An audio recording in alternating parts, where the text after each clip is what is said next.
কিতাব যে শুরুতেই চ্যালেঞ্জ করতেছে, আগে থেকেই তিনি জানাই দিতেছেন আমার এই কিতাবের ভিতরে কোনো সন্দেহ নাই, কোনো ভুল নাই। কোন ইমানদার ব্যক্তি এই কিতাবের ভিতরে কোনো ভুল আছে না, সন্দেহ আছে কিনা একটু খতিয়ে দেখি।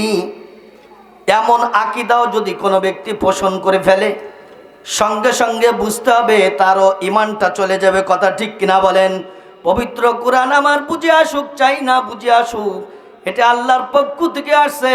এইটা মহাকালাম, মহাগ্রন্থ, সত্য কিতাব, এটি কোনো সন্দেহ নয়। এই পবিত্র কুরআনুল কারীমের সূরাতুল বাকারা থেকে আমি আপনাদের সামনে আয়াতে কারিমা তেলাওয়াত করছি। বড় গুরুত্বপূর্ণ আয়াতে কারিমা। সকল মুফাসসিরিন ইকরামদের মতে আল্লাহ পাক রব্বুল আলামিন যে পর্যায়ক্রমে কোরআন নাজিল করেছেন 23টি বছর ধরে, যত আয়াতকে আল্লাহ পাক রব্বুল আলামিন নাজিল করেছেন, পুরো 30 পারার ভিতরে সর্বশেষ নাজিলকৃত আয়াত আল্লাহ পাক রব্বুল আলামিন যেটা তিনি সর্বশেষ নাজিল করেছেন, ওই আয়াতটা আমি আপনাদের সামনে তেলাওয়াত করেছি। একটা লোকের জীবনের শেষ কথা আর সারা জিন্দেগির কথা এটা এক নয়। কথা ঠিক কিনা বলেন? জীবনের শেষ কথা, এটার দাম আলাদা। কথা ঠিক না? তো পবিত্র কুরআনে আল্লাহ তাআলা আয়াত নাজিল করতে করতে একেবারে শেষ আয়াত যেটা নাজিল করেছেন, চূড়ান্ত একটা কথা, গোটা মানব জাতিকে আয়াত নাজিল করে আল্লাহ পাক রব্বুল আলামিন নসিহত করতেছেন। জোরে বলেন সুবহানাল্লাহ। আও কামা ক্বালা আলাইহিস সালাতু ওয়াস সালাম ওয়া ক্বালা তাআলা ইন্নাল্লাহা ওয়া মালাইকাতাহু ইসাল্লুনা আলান নাবিয়্য ইয়া আইয়ুহাল্লাযীনা আমানু সাল্লু আলাইহি ওয়া সাল্লিমু তাসলিমা।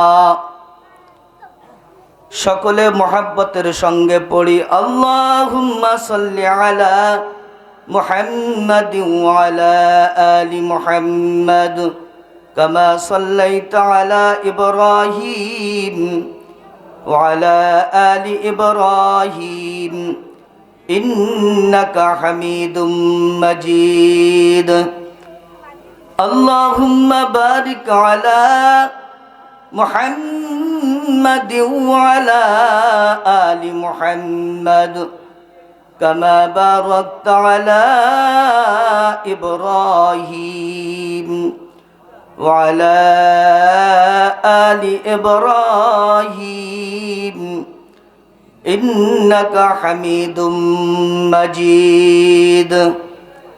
বালাগাল উলা বিকামালিহি কাশাফাত তুজা বিজামালিহি হাসনাত জামিউ হিসালিহি সাল্লু আলাইহি ওয়া আলিহি।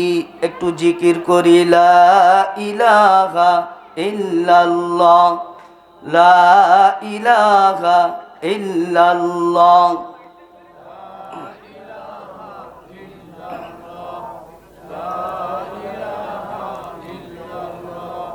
লা ইলাহা ইল্লাল্লাহ, লা ইলাহা ইল্লাল্লাহ, লা ইলাহা ইল্লাল্লাহ মুহাম্মাদুর রাসূলুল্লাহ।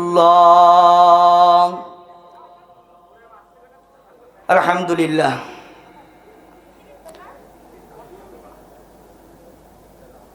জাবুসা পশ্চিম পাড়া আনসারিয়া জামে মসজিদের উদ্যোগে বার্ষিক ওয়াজ মাহফিল। উপস্থিত সম্মানিত সভাপতি, অত্র এলাকার কৃতি সন্তান মরহুম আলহাজ হযরত মাওলানা আব্দুর শাকুর সাহেব রহমাতুল্লাহি আলাইহি তার রেখে যাওয়া আমানত স্মৃতি। অত্র এলাকার জন্য একজন অভিভাবক থাকলে মানুষ পথভ্রষ্ট হয় না। যেখানে মুরব্বি থাকে সেখানে আল্লাহর পক্ষ থেকে সুন্দর সমাধান এবং ফয়সালা আল্লাহ তাআলা দিয়ে থাকেন। কাজেই বিশেষ করে আমি অনেক জায়গায় কম বেশি আল্লাহ পাক নেন, কিন্তু আপনাদের এই জাবুসায়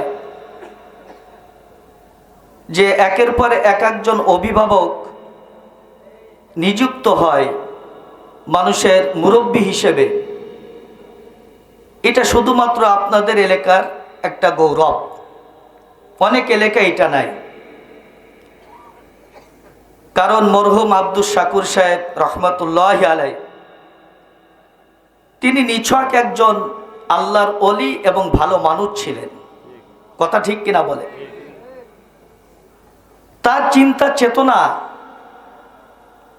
এটা অনেক ঊর্ধ্বে ছিল। তার বাস্তব একটা নমুনা হলো এই যে তিনি একজন অভিভাবকের সিলসিলা রেখে গেছেন। আশা করি এই সিলসিলাটা অন্তত জাবুসা মানুষের জন্য আল্লাহ তাআলা দোয়া করি কিয়ামত পর্যন্ত যেন কবুল রাখেন। সকলে বলেন আমিন। তো আমার শ্রদ্ধেয় বড় ভাই, যোগ্য আলেম,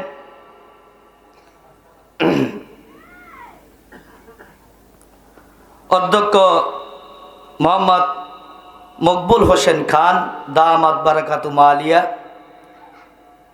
উপস্থিত আলোচক অতিথিবৃন্দ, সামনে উপবিষ্ট বিভিন্ন শ্রেণীর মুসলমান ভাইয়েরা, পর্দার আড়ালে শ্রবণরত আমার মা ও বোনেরা, শুকরিয়া আদায় করি মহান রব্বুল আলামিনের দরবারে যে মালিক আমাদেরকে অত্যন্ত দয়া করে, মায়া করে, ভালোবেসে, মহাব্বত করে হাজার হাজার লোকদের থেকে যাচাই বাছাই করে খুঁটে বেছে কোরআনের মাহফিলে, এই বেহেশতের বাগানে আমি সহ উপস্থিত আমাদেরকে আল্লাহ তাআলা কবুল ও মঞ্জুর করলেন। এই জন্য নিয়ামতের শুকর আদায় করে জোরে বলি আলহামদুলিল্লাহ।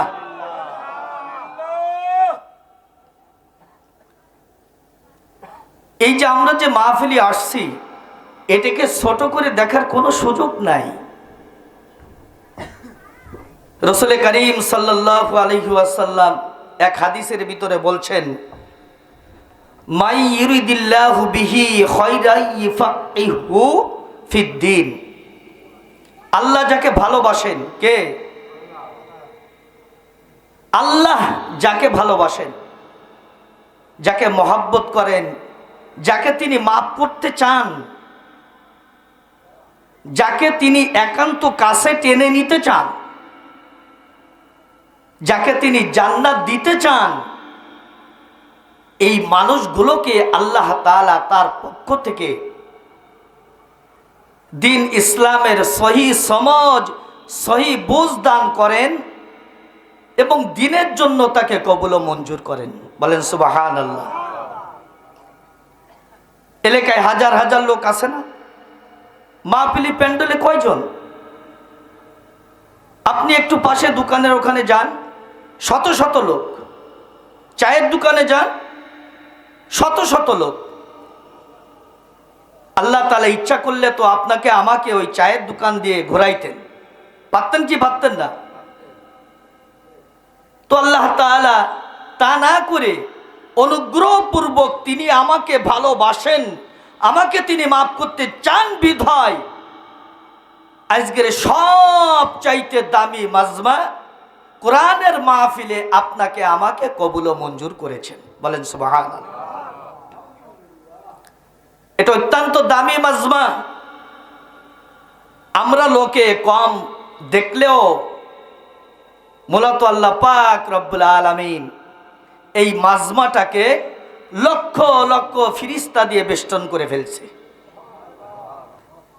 ফিরিস্তারা পর্যবেক্ষণ করতেছে, তারা এসে বান্দার আমলের হালাত দেখে।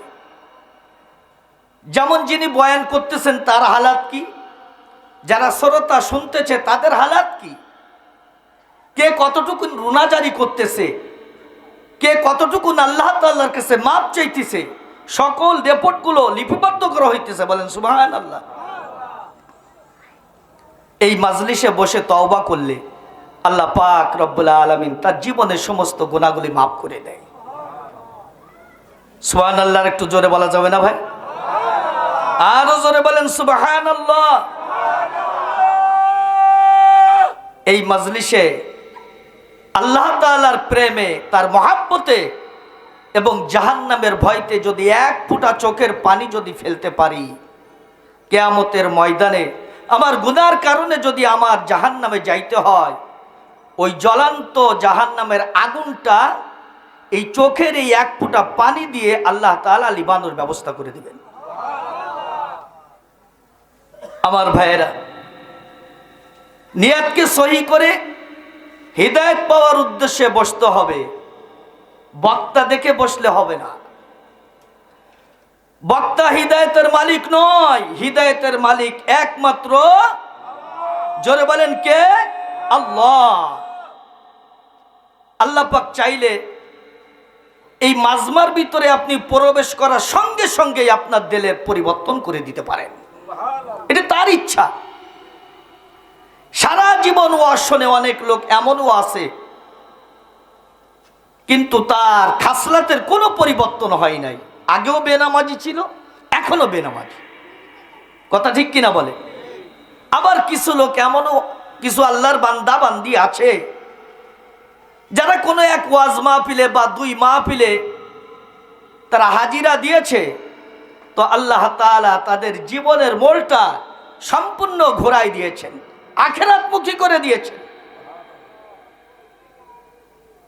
এবং আল্লাহ তাআলা তাদেরকে পরিপূর্ণ হিদায়াত দান করেছেন। বলেন সুবহানাল্লাহ। তবে কোন মাজমা, কোন দিনের মাজমা,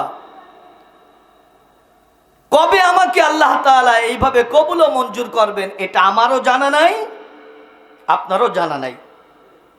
কথা ঠিক কিনা বলেন? কোন মাজমাটা, কোন ওয়াজ মাহফিল জীবনের শেষ ওয়াজ মাহফিল, এটাকে বলতে পারবেন? এটা আমিও বলতে পারবো না, হুজুরও বলতে পারবে না, আপনারা কেউ বলতে পারবেন না। হতে পারে আজকের এই মাহফিলটা আপনার আমার জন্য জীবনের শেষ মাহফিল। কথা ঠিক কিনা বলে? যদি জানতাম যে আগামীকাল আমার ইন্তেকাল হবে, আমি আর দুনিয়াতে থাকবো না, তো এই মাহফিল থেকে এক সেকেন্ডের জন্য আমরা উঠে যেতাম না, যে এখানেই বসে থাকব। কারণ দিনের আলোচনা, কোরআন হাদিসের আলোচনা যেখানে চলে, রাসূল করিম সাল্লাল্লাহু আলাইহি ওয়াসাল্লাম বলেন যে এই মাজমাটাকে তোমরা যেন তেন মাজমা মনে করিও না। এটা রাসূল তার ভাষায় তিনি বর্ণনা করে বলেছেন রিয়াজুল জান্নাহ, এটা জান্নাতের একটা টুকরা বাগান। বলেন সুবহানাল্লাহ। ইমাম আযম আবু হানিফা রাহমাতুল্লাহি আলাইহি, আমরা অনেকে নামাজ আদায় করি, কিন্তু কোন মাযহাবের লোক এটা আমরা অনেক মুসাল্লি জানি না। কথা ঠিক না? ইল্লা মাশা আল্লাহ, আলেম উলামা এবং দিনী কিছু ভাই, তারাই জানে যে আমরা কোন মাযহাবের লোক, আমাদের ইমামের নাম কি, এটা আমাদের অনেকের জানা নাই। কোনে নায়ক নায়িকা, প্লেয়ার, ক্রিকেটার, ফুটবল প্লেয়ার, বিভিন্ন নাম আমাদের মুখস্থ আছে, কিন্তু আমাদের একজন ইসলামের গুরু, ইসলামের পথে চলার একজন গুরু শিক্ষক, যিনি ফকিহদের ভিতরে শ্রেষ্ঠ একজন ফকিহ, ফিকাহবিদ ছিলেন হযরত ইমাম আবু হানিফা রহমতুল্লাহি আলাইহি, যিনি 9 থেকে 11 জন সাহাবীদের সঙ্গে সাক্ষাৎ লাভ করেছেন। জোরে বলেন সুবহানাল্লাহ। তিনি সাহাবায়ে কিরামদের সঙ্গে সাক্ষাৎ লাভ করেছেন, সাহাবাদের সোহবত পেয়েছে। যে ইলম লৌহে মাহফুজ থেকে আল্লাহ পাক রব্বুল আলামিন নবী করিম সাল্লাল্লাহু আলাইহি ওয়াসাল্লামকে দান করেছিলেন, তার সিনায় জমাট করেছিলেন, সেই ইলমের আলো নূর রাসূল করিম সাল্লাল্লাহু আলাইহি ওয়াসাল্লাম নিজে শিক্ষক হয়ে সাহাবায়ে কিরামদেরকে ছাত্র বানিয়ে তাদেরকে উপহার দিয়েছিলেন। বলেন সুবহানাল্লাহ। এই ইলমের ভিতরে কোনো সন্দেহ নাই, কারণ রাসূল করিম সাল্লাল্লাহু আলাইহি ওয়াসাল্লাম তিনি ইলমে দ্বীন শিক্ষা লাভ করেছেন কার থেকে? জোরে বলেন, কার থেকে? এমনকি তিনি নিজ ইচ্ছায় কোনো কথা বলতেন না যতক্ষণ পর্যন্ত আল্লাহ পাক রব্বুল আলামিনের ওহী তার কাছে অবতীর্ণ না হতো। ইন হুয়া ইল্লা ওয়াহয়ুন ইউহা। বলেন সুবহানাল্লাহ। নিশ্চয়ই তিনি ওহী ব্যতীত কোনোই কথা বলতেন না। আল্লাহ পাক রব্বুল আলামিন নবীকে শিক্ষা দেন। শিক্ষা দেওয়ার পদ্ধতি, জিবরাইল আলাইহিস সালামকে আল্লাহ তাআলা ওহীর বাহক হিসেবে নিযুক্ত করলেন। বলেন সুবহানাল্লাহ। আল্লাহ রব্বুল আলামিন লৌহে মাহফুজ থেকে কোরআনের আয়াতে কারিমা আস্তে আস্তে ধীরে ধীরে, একদিন নয়, 2 দিন নয়, 1-2 বছর নয়, 23টি বছর ধরে পুরো কোরআন আকায়ে নামদার তাজেদারে মদিনা মুহাম্মাদুর রাসূলুল্লাহ সাল্লাল্লাহু আলাইহি ওয়াসাল্লামের উপর নাজিল করেন। কয় বছর ধরে? 23টি বছর ধরে পুরো কোরআন আল্লাহ পাক রব্বুল আলামিন তার হাবিব মুহাম্মাদুর রাসূলুল্লাহ সাল্লাল্লাহু আলাইহি ওয়াসাল্লামের পরে নাজিল করেন। জিবরাইল আলাইহিস সালাম ছিলেন ওহীর বাহক। কি ছিলেন? জোরে বলেন। জিবরাইল ততক্ষণ পর্যন্ত কোনো কথা বলতেন না যতক্ষণ পর্যন্ত আল্লাহ পাক রব্বুল আলামিন জিবরাইলকে কিছু না বলতেন। আর জিবরাইল ততক্ষণ পর্যন্ত কোনো কথা বলতেন না যতক্ষণ পর্যন্ত আল্লাহ তাআলা তাকে কিছু না বলতেন। আর আল্লাহর হাবিব ততক্ষণ পর্যন্ত কোনো কথা বলতেন না যত সময় পর্যন্ত জিবরাইল তাকে কিছু না বলতেন। বলেন সুবহানাল্লাহ। মুহাম্মদ হরগিজ না গুফতা তা না গুফতা জিবরাইল। মুহাম্মদ হরগিজ না গুফতা তা না গুফতা জিবরাইল। জিবরাইল হরগিজ না গুফতা তা না গুফতা রব জালিল। জিবরাইল কিছু না বলা পর্যন্ত রাসূল বলতেন না, আর জিবরাইল আল্লাহ পাক রব্বুল আলামিন কিছু না বলা পর্যন্ত তিনি কিছু বলতেন না। বলেন সুবহানাল্লাহ। এইভাবে রাসূল করিম সাল্লাল্লাহু আলাইহি ওয়াসাল্লামের কাছে 23টি বছর ধরে পবিত্র কোরআন আল্লাহ তাআলা নাজিল করেন। সুতরাং মুহাম্মাদুর রাসূলুল্লাহ সাল্লাল্লাহু আলাইহি ওয়াসাল্লাম তিনি জানতান শিক্ষা অর্জন করেন নাই, সব চাইতে দামি শিক্ষা তিনি অর্জন করেছেন। তিনি অর্জন করেছেন লৌহে মাহফুজে থাকা আল্লাহ তাআলার বাণী কোরআন থেকে। বলেন সুবহানাল্লাহ। যে ইলমটা স্বয়ং আল্লাহর পক্ষ থেকে আল্লাহ তাআলা নিজেই শিক্ষা দিয়েছেন, আর আল্লাহর নবী মুহাম্মাদুর রাসূলুল্লাহ সাল্লাল্লাহু আলাইহি ওয়াসাল্লাম এই ইলমটা তার বন্ধু সাহাবায়ে কিরামগণদেরকে শিক্ষা দিয়েছেন। আর সাহাবায়ে কিরামদের থেকে আমাদের মাযহাবের ইমাম আবু হানিফা রাহমাতুল্লাহি আলাইহি ইলমে দ্বীন শিক্ষা লাভ করেছেন। সুবহানাল্লাহ। তিনি এত বড় একজন ইমাম ছিলেন।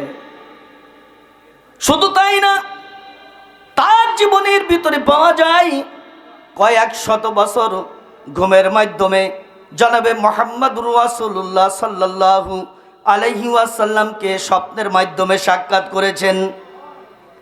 যদি কোনো ব্যক্তি আল্লাহর পয়গম্বরকে যদি ঘুমের ঘরে সাক্ষাৎ লাভ করতে পারে, এমন খুশনসিব যদি কোনো উম্মতে রয়ে যায়, আল্লাহর নবী বলেন ওই ব্যক্তির জন্য জান্নাত ওয়াজিব হয়ে যায় আর জাহান্নামের আগুন তার জন্য হারাম হয়ে যায়।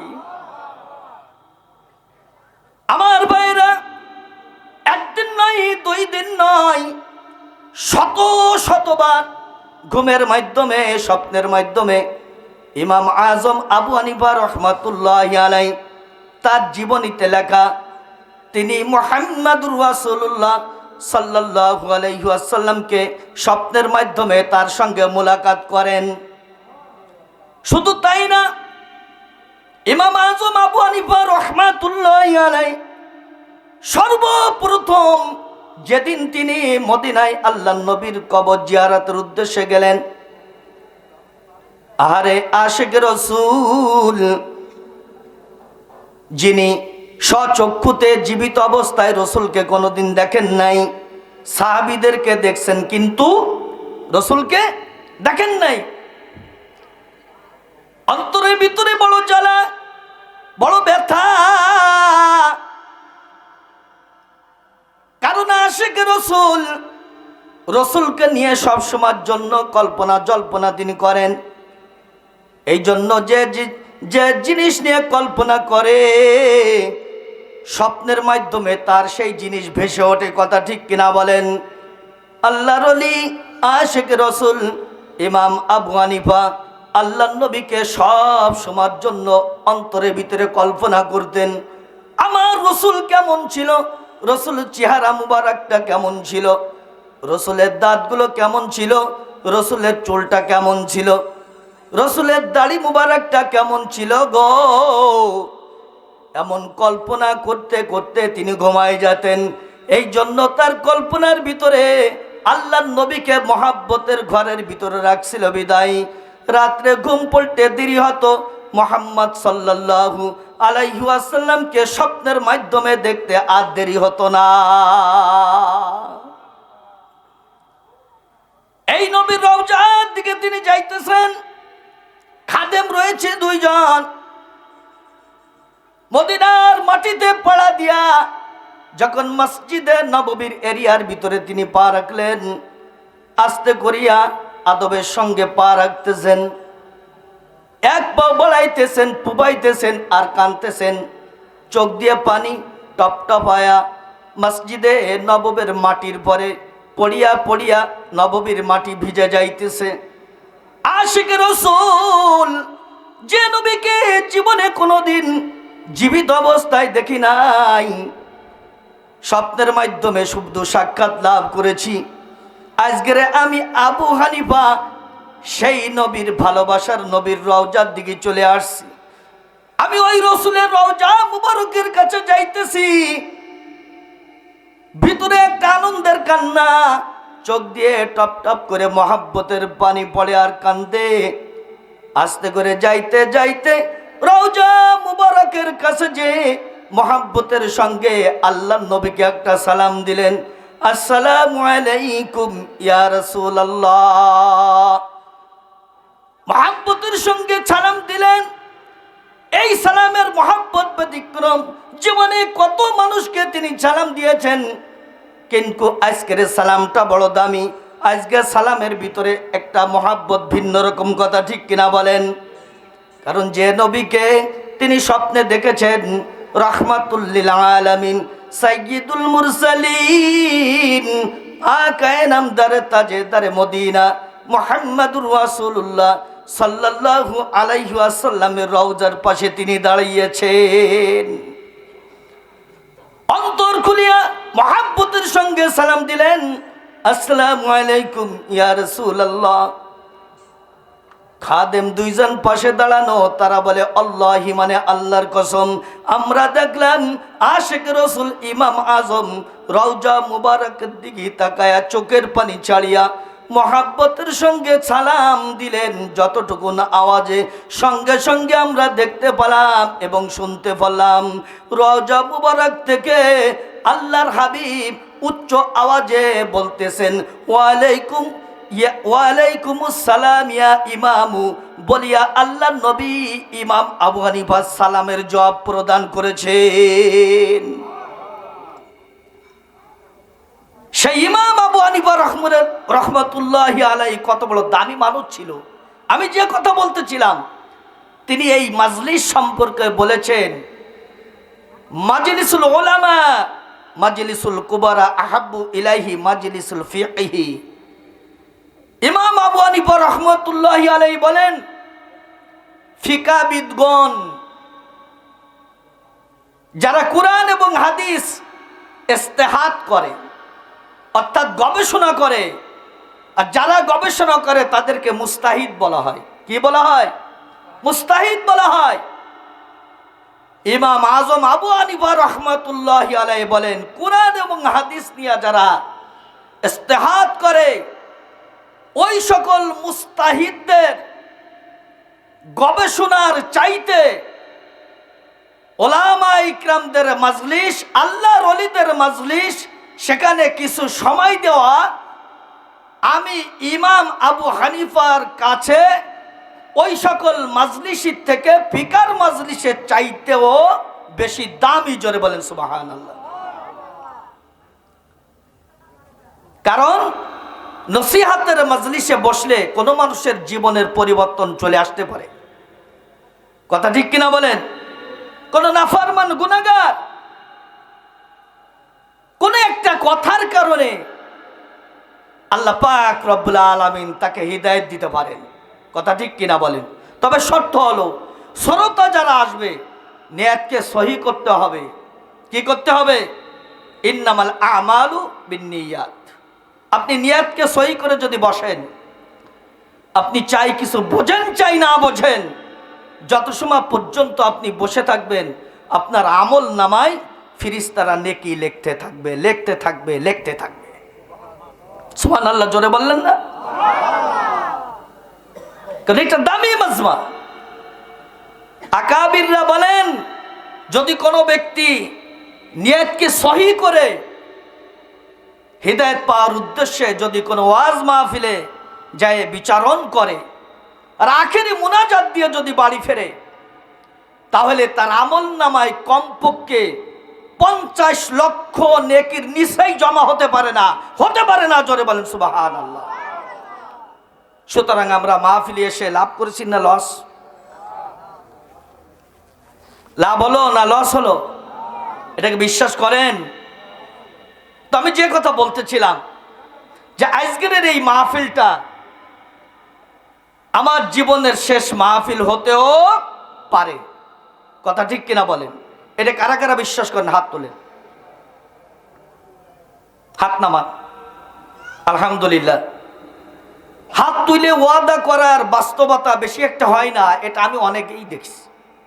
এটা আমাদের একটা রেওয়াজ হয়ে গেছে। কথা ঠিক কিনা বলে? তো বাস্তব কিছু পরীক্ষার মাধ্যমে এটা আজকে আপনাদেরকে দেখাইতে হবে। রাজি আছেন তো? যদি শেষ মাহফিল মনে করেন, আমি যদি বাস্তবেই যদি আমি বুঝি যে আজকেই আমার শেষ মাহফিল, এইটা যদি আমি ধরে নিই, তা আখেরি মুনাজাত না দিয়ে বাড়ি যাওয়া যাবে? যাবে? বলেন দি যাবে? কাজে আপনারা থাকবেন না ইনশাআল্লাহ। অল্প সময়ে আলোচনা করব। সম্মানিত উপস্থিতি, আমি পবিত্র কুরআনুল কারিমের 2 জায়গা থেকে 2 টুকরা আয়াতে কারিমা তেলাওয়াত করেছি। রাসূল করিম সাল্লাল্লাহু আলাইহি ওয়াসাল্লামের অগণিত হাদিস থেকে একখানা হাদিস আপনাদের সামনে পেশ করেছি। সংক্ষিপ্তভাবে আয়াতে কারিমার উপর এবং হাদিসের উপর আলোচনা করে আখেরি মুনাজাতের দিকে যাব। তাওফিকি ইল্লা বিল্লাহ। সম্মানিত উপস্থিতি, পবিত্র কোরআনে আল্লাহ তাআলা 114টা সূরা নাজিল করেছেন। এটা আমরা জানি। কে কে জানেন? হাত তোলেন তো। মাশাআল্লাহ। পবিত্র কোরআনে 114টা সূরা আছে। এর মধ্যে একটা সূরার নাম সূরাতুল বাকারা। সূরার নাম কি? বাকারা। কুরআনুল কারীম আল্লাহ তাআলা নাজিল করেছেন এক একটা সূরা এই সিরিয়াল ভাবে যেভাবে এখন আছে এইভাবে না, বিভিন্ন সময় পর্যায়ক্রমে বিভিন্ন আয়াত নাজিল করেছেন এবং সেইটাকে সংরক্ষিত করতেন, একত্রিত করতেন হযরতে ওসমান গনি রাদিয়াল্লাহু তাআলা আনহু সহ আরো কয়েকজন সাহাবী। এবং কাতেব ওহী বলা হয় হযরতে মুআবিয়া রাদিয়াল্লাহু তাআলা আনহুকে। পরবর্তীতে এইভাবে সূরা আয়াত সিরিয়াল ভাবে সাজানো হয়েছে। তা আল্লাহ পাক রব্বুল আলামিন পবিত্র কোরআনে 6600 আমরা বলি 66 খানা, মশহুর মুফাসসিরিন ইকরামদের মতে 6336 বা 37 খানা আয়াতের মতন আল্লাহ তাআলা পবিত্র কোরআনে লিপিবদ্ধ করেছেন, নাজিল করেছেন। তো সূরা ফাতিহা থেকে নাস পর্যন্ত সব কথাগুলো কার? জোরে বলেন কার? আল্লাহ। আল্লাহর কথার দাম এটা ভিন্ন। তার কথা, তার কালাম আমাদের মতন লোকের এই জবান থেকে যদি বের হয় আল্লাহ তাআলা তাকে দামি বানায় দেয়। তার জবানকে আল্লাহ তাআলা পবিত্র করে দেয়। সুবহানাল্লাহ বলেন। শুধু তাই না, যদি আল্লাহর কালামের একটা হরফ যদি কারোর জবান থেকে উচ্চারণ করা হয় তার আমল নামায় কমপক্ষে 10টা নেকি লিপিবদ্ধ করা হয়।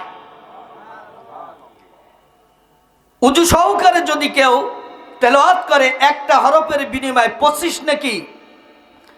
নামাজের হালতে যদি কোনো ব্যক্তি তেলাওয়াত করে তাহলে তার আমল নামায় 75 নেকি। অর্থর দিকে তাকায়া মহব্বতের সঙ্গে যদি কোনো ব্যক্তি তেলাওয়াত করে তার আমল নামায় বাল্টে বাল্টে 700। আল্লাহু ইউদাইফু লিমান ইয়াশাউ। 700 কেন? আল্লাহ পাক রব্বুল আলামিন 7000, 7000 থেকে 7 লক্ষ, 7 লক্ষ থেকে 7 কোটি, কোটি কোটি, শত শত কোটি কোটি নেকি আল্লাহ পাক রব্বুল আলামিন তার আমল নামায় দিতে পারেন। এত দাম এই আল্লাহর কালামের। দেখেন না, আমরা সব মিলি কাঠ নিয়ে কাঠ ফাড়ায়া বাড়ি এনে কিছু বাকুল রেখে দিই। রিয়াল তৈরি করার জন্য ভালো তক্তা দিয়েও কিন্তু তৈরি করে না, ওই বাকুল দিয়েই তৈরি করে। কথা ঠিক কিনা বলে? যে বাকুল অনেক সময় রাস্তা এরম কেটে গেলে যার পরে দিয়ে আমরা পারাপার হই, এর একটা বাকুলও যদি কেউ আইনে যদি পবিত্র কোরআন তেলাওয়াতে রিয়াল যদি একবার বানায়া একদিন যদি ওর পরে পবিত্র কালামটা রেখে দেয়, আর যদি কোনো ঘটনাক্রমে ওই রিয়ালটা যদি আপনার হাত থেকে পড়ে যায়, রিয়ালটাকে চুম্বন দেবেন কি দেবেন না? কেন? এটা তো রাস্তার বাকুল ছিল, তাকে এখন চুম্বন করতে হবে কেন? কোরআন তারপরে স্পর্শ হওয়ার কারণে ওই বাকুল আর বাকুল নাই। তাম পৃথিবীর ভিতরে সব চাইতে দামি হয়ে গেছে। কথা ঠিক কিনা বলেন?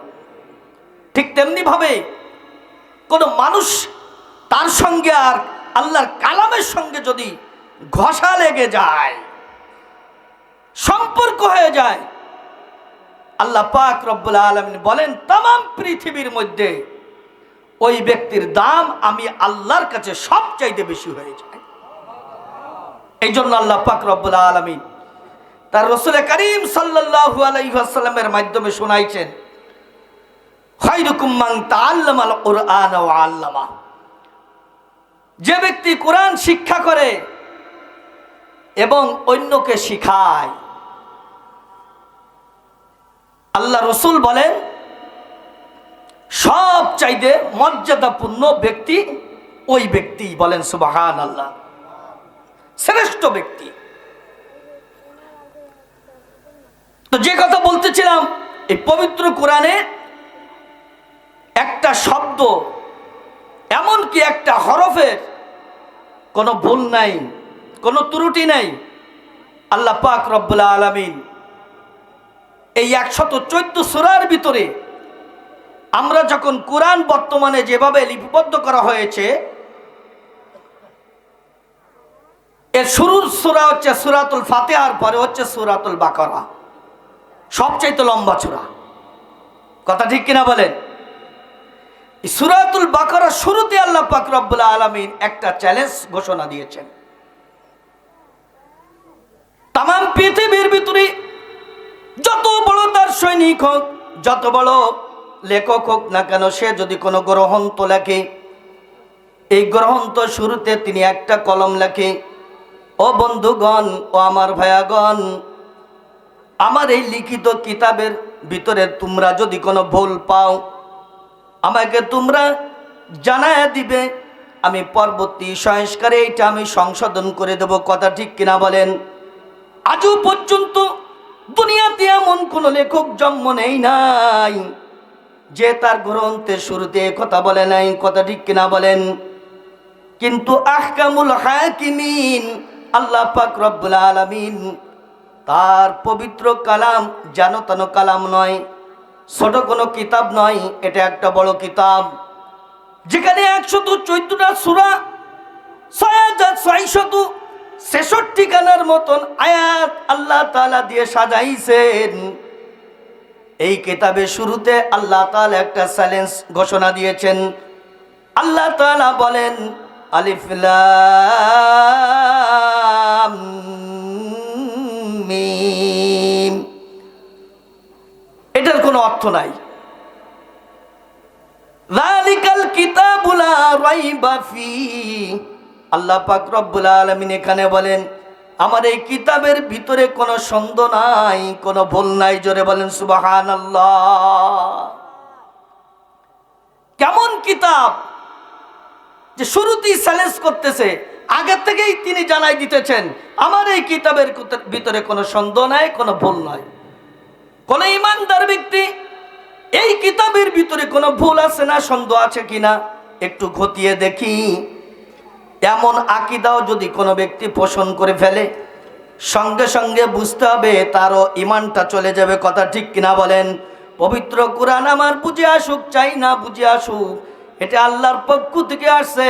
এইটা মহাকালাম, মহাগ্রন্থ, সত্য কিতাব, এটি কোনো সন্দেহ নয়। এই পবিত্র কুরআনুল কারীমের সূরাতুল বাকারা থেকে আমি আপনাদের সামনে আয়াতে কারিমা তেলাওয়াত করছি। বড় গুরুত্বপূর্ণ আয়াতে কারিমা। সকল মুফাসসিরিন ইকরামদের মতে আল্লাহ পাক রব্বুল আলামিন যে পর্যায়ক্রমে কোরআন নাজিল করেছেন 23টি বছর ধরে, যত আয়াতকে আল্লাহ পাক রব্বুল আলামিন নাজিল করেছেন, পুরো 30 পারার ভিতরে সর্বশেষ নাজিলকৃত আয়াত আল্লাহ পাক রব্বুল আলামিন যেটা তিনি সর্বশেষ নাজিল করেছেন, ওই আয়াতটা আমি আপনাদের সামনে তেলাওয়াত করেছি। একটা লোকের জীবনের শেষ কথা আর সারা জিন্দেগির কথা এটা এক নয়। কথা ঠিক কিনা বলেন? জীবনের শেষ কথা, এটা দাম আলাদা। কথা ঠিক না? তো পবিত্র কোরআনে আল্লাহ তাআলা আয়াত নাজিল করতে করতে একেবারে শেষ আয়াত যেটা নাজিল করেছেন, চূড়ান্ত একটা কথা, গোটা মানব জাতিকে আয়াত নাজিল করে আল্লাহ পাক রব্বুল আলামিন নসিহত করতেছেন। জোরে বলেন সুবহানাল্লাহ। আমার বন্ধুগণ, আল্লাহ পাক রব্বুল আলামিন পবিত্র কোরআনের ভিতরে বলতেছেন, ওয়াত্তাকু ইয়াওমান তুরজাউনা ফীহি ইলাল্লাহ সুম্মা তুওয়াফা কুল্লু নাফসিম মা কাসাবাত ওয়া হুম লা ইউজলামুন। আল্লাহ রাব্বুল আলামিন বলেন, ও দুনিয়ার মানুষ, তোমরা সেই দিনকে ভয় করো যেদিন তোমাদের সকলকে আমি আল্লাহর সামনে হাজিরা দিতে হবে। কি দিতে হবে? জোরে বলেন। আল্লাহ রাব্বুল আলামিন বলেন, तमाम দুনিয়ার মানুষকে, শুধুমাত্র জাবুসার মানুষদেরকে বলে নাই, শুধুমাত্র বাংলাদেশের মানুষকে বলে নাই, তামাম পৃথিবীর সমস্ত মানুষ, নারী পুরুষ সকলকে লক্ষ্য করে এই আয়াতে কারিমার ভিতরে আল্লাহ তাআলা বললেন, ও দুনিয়ার মানুষ, তোমরা সকলে সেই দিনের কথা ভয় করো যেদিন তোমাদের সকলকে আমি আল্লাহর সামনে হাজিরা দিতে হবে। আপনারা দেবেন? না দিলে হয় না? পারবেন তো? হাজিরা দেব না, না দিয়ে সেদিন পার হয়ে যাব, এরকম কে কে আছেন হাত তোলেন? নাই? তাহলে চূড়ান্ত সত্য কথা, সেদিন আমাদের সকলকে আল্লাহ পাক রব্বুল আলামিনের সামনে হাজির হওয়া লাগবে। লাগবে কিনা জোরে বলেন? যারা মানুষ হত্যা করতেছে এদেরও কি লাগবে? যে যারা জুলুম করতেছে এদের কি হাজির হওয়া লাগবে? যারা আমার কামাই করা টাকা অস্ত্রের ভয় দিয়ে ছিনতাই করে নিয়ে যাইতেছে এদেরকেও সেদিনকে হাজিরা দেওয়া লাগবে। যারা ইমাম সাহেবকে দেখলে মসজিদে ডাকে কিনা এই ভয়তে আড়াল হয়ে আর এক দিক দিয়ে হাঁটে, এদেরকেও কি ওই দিনকে হাজিরা দেওয়া লাগবে? যে সমস্ত মা বোনেরা স্বামীর কথা মানে না, কিন্তু ব্যারাকের অফিসে যে সালাম দিতে আর ভুল করে না, কথা ঠিক কিনা বলেন? জীবনে কোনোদিন স্বামীকে একটা সালাম দেয় নাই, জীবনে কোনোদিন মা বাপকে সালাম দেয় নাই, কিন্তু এনজিওর নামে তিনি বড় সদস্য সেজে, বড় অফিসার সেজে অফিসে যায়, ম্যাডাম সেই যুবক স্যারকে স্যার বলে সম্বোধন করে তাকে সুন্দর করে সালাম দিতেছে। এদেরকেও কি ওই দিনকে হাজির দেওয়া লাগবে? যারা বিয়ার মতন পর্দা করে না, অর্ধ উলঙ্গ অবস্থায় রাস্তাঘাটে বের হয়ে চলে যে সমস্ত মহিলারা, দিলের কান দিয়ে শোনো, তাদেরকে কি ওই দিন হাজির দেওয়া লাগবে? আল্লাহর সামনে দাঁড়ানো লাগবে কি লাগবে না? হাজি, গাজী, আলেম, মোল্লা, মুন্সি, মুসলিম, অমুসলিম, বাবা আদম আলাইহিস সালাম থেকে নিয়ে একেবারে কিয়ামত পর্যন্ত যত মানুষ দুনিয়াতে আসে এবং ভবিষ্যতে আসবে, সবাইকে কিয়ামতের ময়দানে আল্লাহ পাক রব্বুল আলামিন একত্রিত করবেন। আমার ভাইয়েরা, আল্লাহ পাক রব্বুল আলামিনের সামনে হাজিরা দিতে হবে। মার্ডার কেসের আসামি যদি তার কানে খবর আসে কালকে আদালতে তোমার হাজিরা আছে, এই লোকটার কিন্তু খাওয়া ঘুম হারাম হয়ে যায়, কথা ঠিক কিনা বলেন? না জানি আগামীকালকে জজ সাহেব তার কলমে আমাকে কি ফাইসালা দিয়ে দেয়। সারা রাত্র ঘুমাইতে পারে না, চোখের পানিতে বালিশের কোনা ভিজে যায়, কথা ঠিক কিনা বলেন? আব্বার পা ধরে সালাম করে, মায়ের পা ধরে সালাম করে। এতদিন ইমাম সাহেবকে খোঁজে নাই, নামাজের দাওয়াতের বাইতে পলায়ন করছে, আজকে বড় বিপদে পড়ে গেছে, আজকে আর পলায়ন করে নাই। ইমাম সাহেবকে খুঁজিয়া ডাকিয়া চোখের পানি ছেড়ে বলে, হুজুর একটু দোয়া করবেন, আগামীকাল আদালতে আমার হাজিরা, না জানি জজ সাহেব কি ফয়সালা দেই জানি না, হুজুর দোয়া করবেন আল্লাহ তাআলা যেন কোনো কঠিন বিপদের সম্মুখীন না করেন, আল্লাহ যেন আমাকে ভালো ফয়সালা দিয়ে দেন, কথা ঠিক কিনা বলেন? এ দুনিয়ার মানুষ, ও পদ্মার আড়ালের মা বোনেরা, আজকে দুনিয়ার জজ সাহেবের প্রতি তোমার ঈমান আছে, দুনিয়ার আদালতের প্রতি তোমার ঈমান আছে, কিন্তু আয়াতে কারিমা তেলাওয়াতের মাধ্যমে আমি বললাম আল্লাহ তাআলা এখানে বলতেছেন ওয়াত্তাকু ইয়ামান তুরজাউনা ফীহি ইলাল্লাহ, তোমরা সেই দিনের কথা ভয় করো যেদিনই তোমাদের সবাইকে আমি আল্লাহ তাআলার সামনে দাঁড় হতে হবে।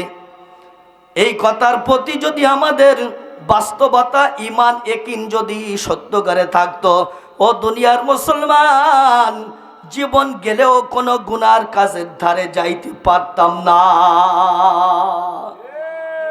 কোন মা বোন যদি এটি বিশ্বাস করত, জীবন গেলেও বেপরদায় চলতো না। কথা ঠিক কিনা বলেন?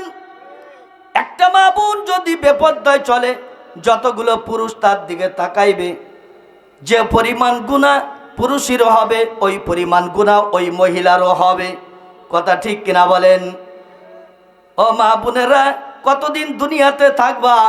আজকের মোল্লাদের কথা শোনো আর না শোনো তাতে কিছুই আসে যায় না, কিন্তু আল্লাহর কালামের কথা বলে গেলাম, এটা সত্য এবং বাস্তব, এটি কোনো সন্দেহ নাই। ওয়াত্তাকু ইয়াওমান তুরজাউনা ফীহি ইলাল্লাহ। আল্লাহ তাআলার সামনে সকলেরই দাঁড়ানো লাগবে, আল্লাহ তাআলার সামনে সকলের হাজিরা দিতে হবে। শুধু ভাই তাই নয়, এতটুকুন হলেও তো হতো, হাজিরা দেওয়ার পরে কি সুম্মা তুওয়াফা কুল্লু নাফসিম মা কাসাবাত ওয়া হুম লা ইউজলামুন। আল্লাহ তাআলা বলেন, শুধু হাজিরা নিয়ে আমি আল্লাহ তাআলা ছাড়ব না।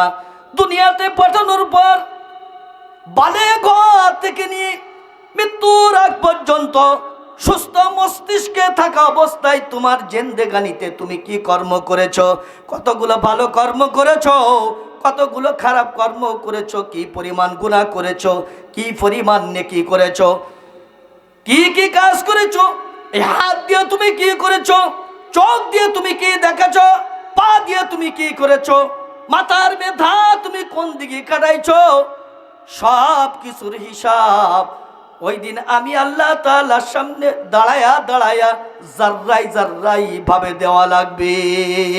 এরপরে বান্দা বান্দির সামনে পা বাড়াইতে হবে। ও দুনিয়ার মানুষ, এখন নিজেদের বিচার নিজে করেন। আল্লাহ তাআলা যদি ওই দিন ধরা দেন, দুনিয়ার কোন লোক কি ওখান থেকে পার হতে পারবে নাকি? দুনিয়ার মানুষ তো দূরের কথা, কিয়ামতের ময়দান এমন একটা ভয়াবহ ময়দান হবে। আল্লাহ পাক রব্বুল আলামিন যখন কখন নামক সিংহাসনে বসে যাবেন, সাধারণ মানুষ তো দূরের কথা, নবীরা পর্যন্ত ইয়া নাফসি জিকির আরম্ভ করে দিবে। কিয়ামতের ময়দান থরথর করিয়া কাঁপতে থাকবে। ইসরাফিল আলাইহিস সালাম সিংহায় ফুৎকার দিবেন। আদম আলাইহিস সালাম থেকে নিয়ে আখিরি পয়গম্বর মুহাম্মদুর রাসূলুল্লাহ সাল্লাল্লাহু আলাইহি ওয়াসাল্লাম পর্যন্ত যত উম্মত কবর থেকে জিন্দা হইয়া উলঙ্গ অবস্থায় কিয়ামতের ময়দানে সমবেত হবে। আল্লাহু আকবার। আম্মা জান হযরত আয়েশা রাদিয়াল্লাহু তাআলা আনহা, রাসূলের বিবি, রাসূলের স্ত্রী, সবচাইতে মহব্বতের স্ত্রী আম্মা জান হযরতে আয়েশা রাদিয়াল্লাহু তাআলা আনহা, যেদিনকে রাসূল কিয়ামতের এই বয়ান আয়েশা সামনে করলেন, আয়েশা বলতেছেন, ইয়া রাসূলুল্লাহ, ইয়া হাবিবাল্লাহ, কিয়ামতের বয়ান তো আপনি আমাকে করলেন, ভয়াবহ অবস্থা বুঝলাম, কিন্তু প্রত্যেকে তার কবর থেকে উলঙ্গ অবস্থায় উঠবে, কোনো পরনে কোনো কাপড় থাকবে না। এটা কেমন হবে? একজন আর একজনের দিকে তাকায় কি লজ্জাবোধ করবে না? আল্লাহর নবী চোখের পানি ছাড়িয়া বলে, আয়েশা, কিয়ামতের ময়দানটা এত ভয়াবহ ময়দান হবে, একজন আর একজনের দিকে তাকায়া হাসি তামাশা করবে, এটা কোনোদিন সম্ভব হবে না। এমন হালাত থাকবে না, মানুষ বিভোর হয়ে যাবে, পাগল হয়ে যাবে, দলে হযরত আদম আলাইহিস সালামের কাছে যাবে, বাবা আপনি আমাদের আদি পিতা, আজকে কিয়ামতের ময়দান কায়েম হয়ে গেছে, না জানি আমাদের কি অবস্থা হবে, বাবা আমাদেরকে বাঁচান। আদম আলাইহিস সালাম বলবে, গন্ধব কি খাইতে আল্লাহ তাআলা নিষেধ করেছিল, আমি ভুলে খেয়েছিলাম, ইচ্ছা করে খাই নাই, যদিও 360 বছর কানতে কানতে আল্লাহ তাআলা মাফ করেছেন, কিন্তু আজকে আল্লাহ তাআলার চেহারে বসা দেখে আমার ভয় হচ্ছে, যদি নাকি পুনরায় আল্লাহ তাআলা আবার ওই গন্ধবের কথা জিজ্ঞাসা করে, আমি আদম কি জবাব দিব? আমি নাফসি নাফসি, আমি বড় বিপদে আছি, আমার দ্বারাই তোমাদের কোনো উপকার হবে না, এখান থেকে দূর হয়ে যাও। আর একজন নবীর কাছে যাবে, তিনি এমন কথা বলে দিবে, হযরত ইব্রাহিম আলাইহিস সালামের দ্বারা যাবে। ইব্রাহিম আলাইহিস সালামও একটা অজুহাতের কথা বলে দিবে। এইভাবে সকল নবীদের কাছে যাইবে, কোন নবী আর বাকি থাকবে না। আল্লাহু আকবার। শেষ নবী আখরি পয়গম্বরের আগে হযরত ঈসা আলাইহিস সালাম যিনি দুনিয়াতে আসছিলেন, মরেন নাই, আল্লাহ তাআলার হিফাজতে তিনি আছেন। কিয়ামতের একটু পূর্বে তিনি আবার দুনিয়াতে আসবেন। সমস্ত উম্মতগণ হযরত ঈসা আলাইহিস সালামের কাছে যাবে। ঈসা নবীকে বলবে, নবী গো, আমাদেরকে বাঁচান, আমাদেরকে বাঁচান। ঈসা আলাইহিস সালাম বলবে, না না না, খ্রিস্টানরা আমাকে তহমাত দিয়েছে আমি নাকি আল্লাহর সন্তান। আজকের যদি আল্লাহ তাআলা জিজ্ঞাসা করে, কোন নবীদের বেলায় এমন কথা হয় নাই, তোর বেলায় কেন হলো বল? আমি কি জবাব দিব?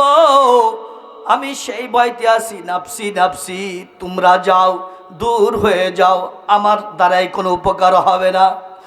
ও দুনিয়ার মানুষ, কঠিন মুসিবতের সময় যখন উম্মতরা পাগল হইয়া কান্নার রোল আরম্ভ হয়ে যাবে, ঈসা আলাইহিস সালাম তখন বলবে, আমি তো পারবই না, বরং কোন নবী তো পারবে না। তোমাদেরকে একটা অপশন দিতে পারি, একটা পরামর্শ দিতে পারি।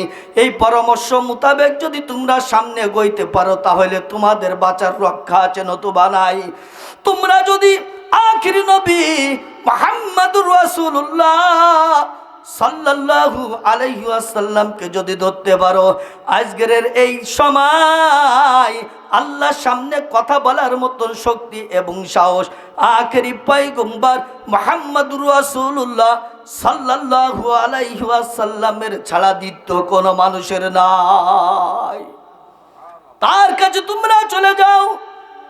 উম্মতরা তখন যাকে যাকে দৌড়ায়া আখেরি পয়গম্বরের নিকটে উপস্থিত হবেন।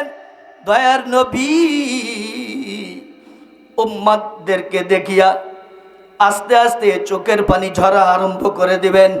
ধারে যায় যখন বলবে, নবী গো, কোথাও জায়গা পাই নাই, শেষ পর্যন্ত আপনার কাছে এসেছি, আপনি যদি আমাদেরকে তাড়া দেন, আমাদের আর জায়গা কোনো জায়গায় হবে না। ভুল করেছি, ভুল করেছি, আমাদের কিভাবে বাঁচাবেন, একটু বাঁচানোর ব্যবস্থা করে দেন। আল্লাহর নবী উম্মতদের এই অবস্থা দেখিয়া দয়ার নবীর কলিজার ভিতরে দরদের জোশ মারিয়া যাবে। চোখের পানি ছাড়িয়া মাকাম মাহমুদ নামক স্থানে দয়ার নবী সিজদায় পড়ে যাবে। দয়ার নবী সিজদায় পড়িয়া যাবেন। আল্লাহ পাক রব্বুল আলামিন বলবেন, নবী গো, আপনি মাথা উঠান, মাথা উঠান, আপনার কান্না আমি আল্লাহ সহ্য করতে পারি না।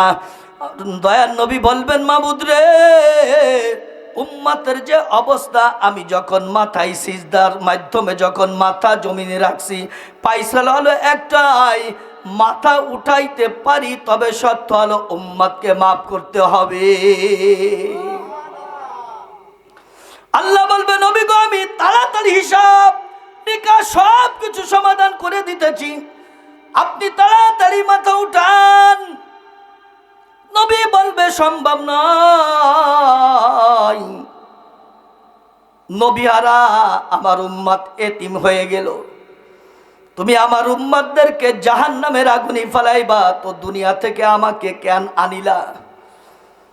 আমি তো ওই সময় বলেছিলাম, আল্লাহ, আমি যখন দুনিয়ায় থাকবো না, আমার উম্মতরা বড় এতিম হয়ে যাবে, তাদের কি অবস্থা হবে?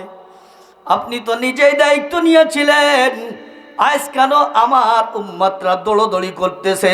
আল্লাহ গো, উম্মতের ভালো ফায়সালা না হওয়া পর্যন্ত আমি রসুল জমিন থেকে মাথা উঠাইব না।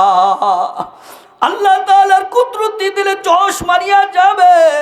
আল্লাহ বলবেন, হাবিব রে, আপনার চোখের পানি আমি আল্লাহ সহ্য করতে পারি না, মাথা উঠান, মাথা উঠান। আপনার খাঁটি উম্মত যেগুলো আছে, যারা আমি আল্লাহর খাঁটি গোলামি করেছে, আমি আজকে ঘোষণা দিলাম ওই সকল আপনার উম্মতকে আমি ক্ষমা করে দিলাম। আমার ভাইয়েরা, কিয়ামতের ময়দানে সকল নবী তোমাকে আমাকে ভুলিয়া যাবে, কিন্তু আপনার আমার নবী বলবে না। নবী কবরের পরে যার পরেও ভুলি নাই। জোরে বলেন সুবহানাল্লাহ। মদিনা শরীফে আপনার আমার নবী শুয়ে আছে, নবী মরে নাই, নবী জিন্দা। বলেন সুবহানাল্লাহ। নবী ইন্তেকাল করেছে, তার মানে হলো জগৎ পরিবর্তন করেছে।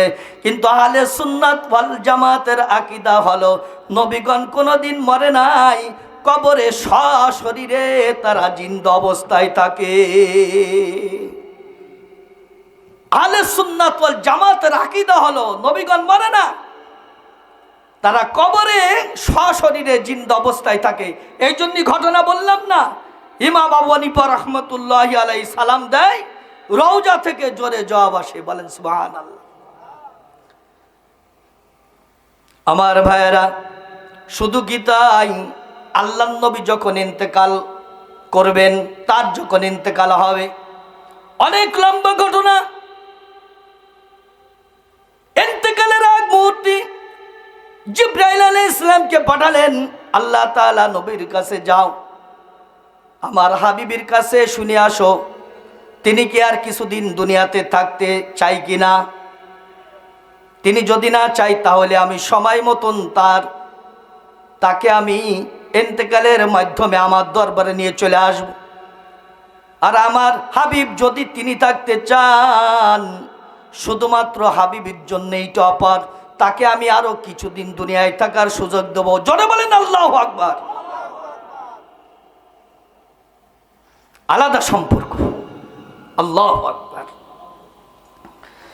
জিবরাইল আমিন আসে এই কথা বললেন।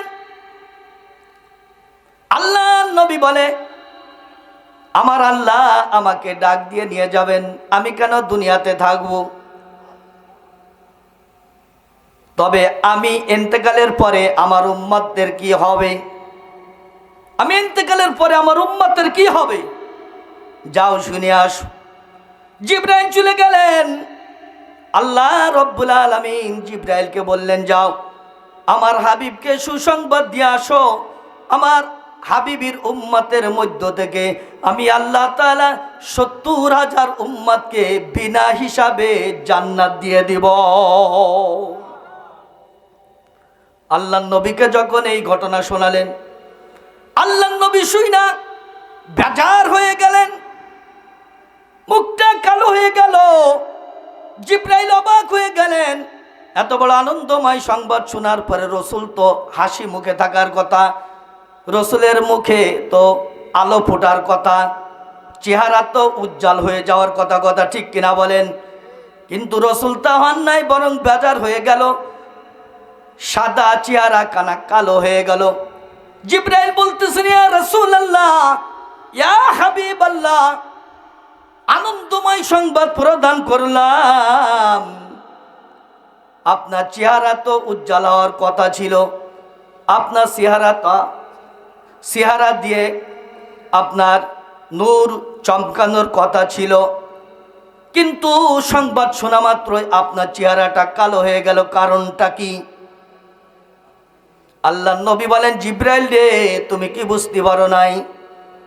আমার সাহাবীদের সংখ্যা তো শুধুই মাত্র ১০১ লক্ষ, কোটি কোটি উম্মত, শুধুমাত্র ৭০,০০০ জান্নাতে বিনা হিসেবে যাবে, তাহলে আমার বাকি উম্মতের কি হবে? এই চিন্তা করিয়া আমি রসুলের মুখটা বড় কালো হয়ে গেছে। পাশে ওমর রাদিয়াল্লাহু তাআলা আনহু বসা। জিবরাইল বলেন, আল্লাহ নবী গো, তাহলে আল্লাহর ফয়সালা কি আপনি মানবেন কিনা? আল্লাহ নবী বলেন, আমি যে মানতেছি না এমন কথাটা আমি বলতেছি না, তবে কি করা যায় পরামর্শ করে বলা লাগবে। ওমরের কাছে জিজ্ঞাসা করলেন, ওমর কি করব? ওমর বলেন, ইয়া রাসূলুল্লাহ, আপনি আগেই সত্য কথা বলেছেন। আপনার সাহাবীদের সংখ্যা শুধুমাত্র 1 লক্ষ বা 101 লক্ষ, আর হাজার হাজার কোটি কোটি উম্মত, এর ভিতরে শুধুমাত্র 70,000 আল্লাহ তাআলা বিনা হিসেবে জান্নাত দিবে। এইটা গ্রহণ করেন না, বরং আপনি জিবরাইলকে পাঠায়া দেন, আরো কিছু বাড়ায়া বাজেট করে দিয়ে। জিবরাইল আলাইহিস সালাম চলে গেলেন। আল্লাহ জানেন কি জানেন না? এসব দেখতেছেন কি দেখতেছেন না? প্রেমের খেলা। কিসের খেলা? জোরে বলেন। প্রেমের খেলা, মহাব্বতের খেলা। জিবরাইল আলাইহিস সালাম আল্লাহর দরবারে যায় বলতেছেন, আল্লাহ, আপনার হাবিব বলেছে আরো কিছু বাড়াই দিতে হবে, কারণ সাহাবীদের সংখ্যা 101 লক্ষ কোটি কোটি উম্মত, এর ভিতরে শুধুমাত্র 70,000 বিনা হিসেবে জান্নাতে যাইবে, বাকি উম্মতের কি হবে? এই জন্য আরো বাড়ানো লাগবে। আপনার হাবিব তাই বলেছে। আল্লাহ বলে, জিবরাইল রে, বাড়ানো তো আর যাবে না, আবার ওদিকে আমার হাবিবকেও কষ্ট দেয়া যাবে না। জোরে বলেন সুবহানাল্লাহ। ও জিবরাইল, আমার হাবিবকে জানাই দিয়ে আসো, প্রথমে যে 70,000 আমি বিনা হিসেবে জান্নাত দিতে চেয়েছি, ওই 70,000 লোকদেরকে আমি পাওয়ার দিয়ে দিলাম, ওর থেকে এক একজন ব্যক্তি আরো 70,000 করিয়া আমি আল্লাহ তাআলা জান্নাতে নিয়ে যাইতে পারবে। এই ফয়সালা হয়ে গেল। অনেক লম্বা ঘটনা, ওদিকে বন্ধুগণ আমি যেতে চাই না। অনেক কিছু ফয়সালা হওয়ার পরে এবার তার ইন্তেকাল হয়ে যাবে। ইন্তেকালের আগ মুহূর্তে কয়েকটা কথা আল্লাহ তাআলার পক্ষ থেকে জিবরাইল আপনার আমার নবীকে বললেন। জিবরাইল বলেন, ইয়া রাসূলুল্লাহ, ইয়া হাবিবাল্লাহ, আপনার কাছে কিছু কথা আল্লাহ তাআলা জানবার চেয়েছেন। বলে কি? বলে, আপনার ইন্তেকালের পরে আপনি কোন জায়গায় থাকবেন? প্রথম আসমানে থাকবেন, দ্বিতীয় আসমানে থাকবেন না তৃতীয় বা চতুর্থ, পঞ্চম, ষষ্ঠ, সপ্তম? কোন জায়গায় আপনি থাকবেন? যেখানে আপনি থাকবেন আল্লাহ পাক রব্বুল আলামিন সেখানে আপনাকে রাখবেন। যে সুযোগটা দুনিয়ার কোনো মানুষের ভাগ্য হয় নাই, শুধু একমাত্র আপনার তকদিরে এইটা আল্লাহ তাআলা রেখেছেন। আল্লাহ নবী চুপ হয়ে গেলেন, কোনো কথা বলে না। কে বলবে? জিবরাইল বলতেছেন, ইয়া রাসূলুল্লাহ, আপনার কোনো চিন্তা নাই, আপনি বলে দেন। ফেরেশতারা সবাই রেডি আছে, আপনাকে স্বাগতম জানানোর জন্য রেডি। আপনি যখন দুনিয়া থেকে প্রথম আসমানে যাবেন, সেখানে আপনাকে একটা লাল গালিচা দিয়াবো, অন্য রকম, মানে দুনিয়ার রীতিনীতি যেমন অনেক দামি লোক আগমন করলে তাকে লাল গালিচা দেয় না,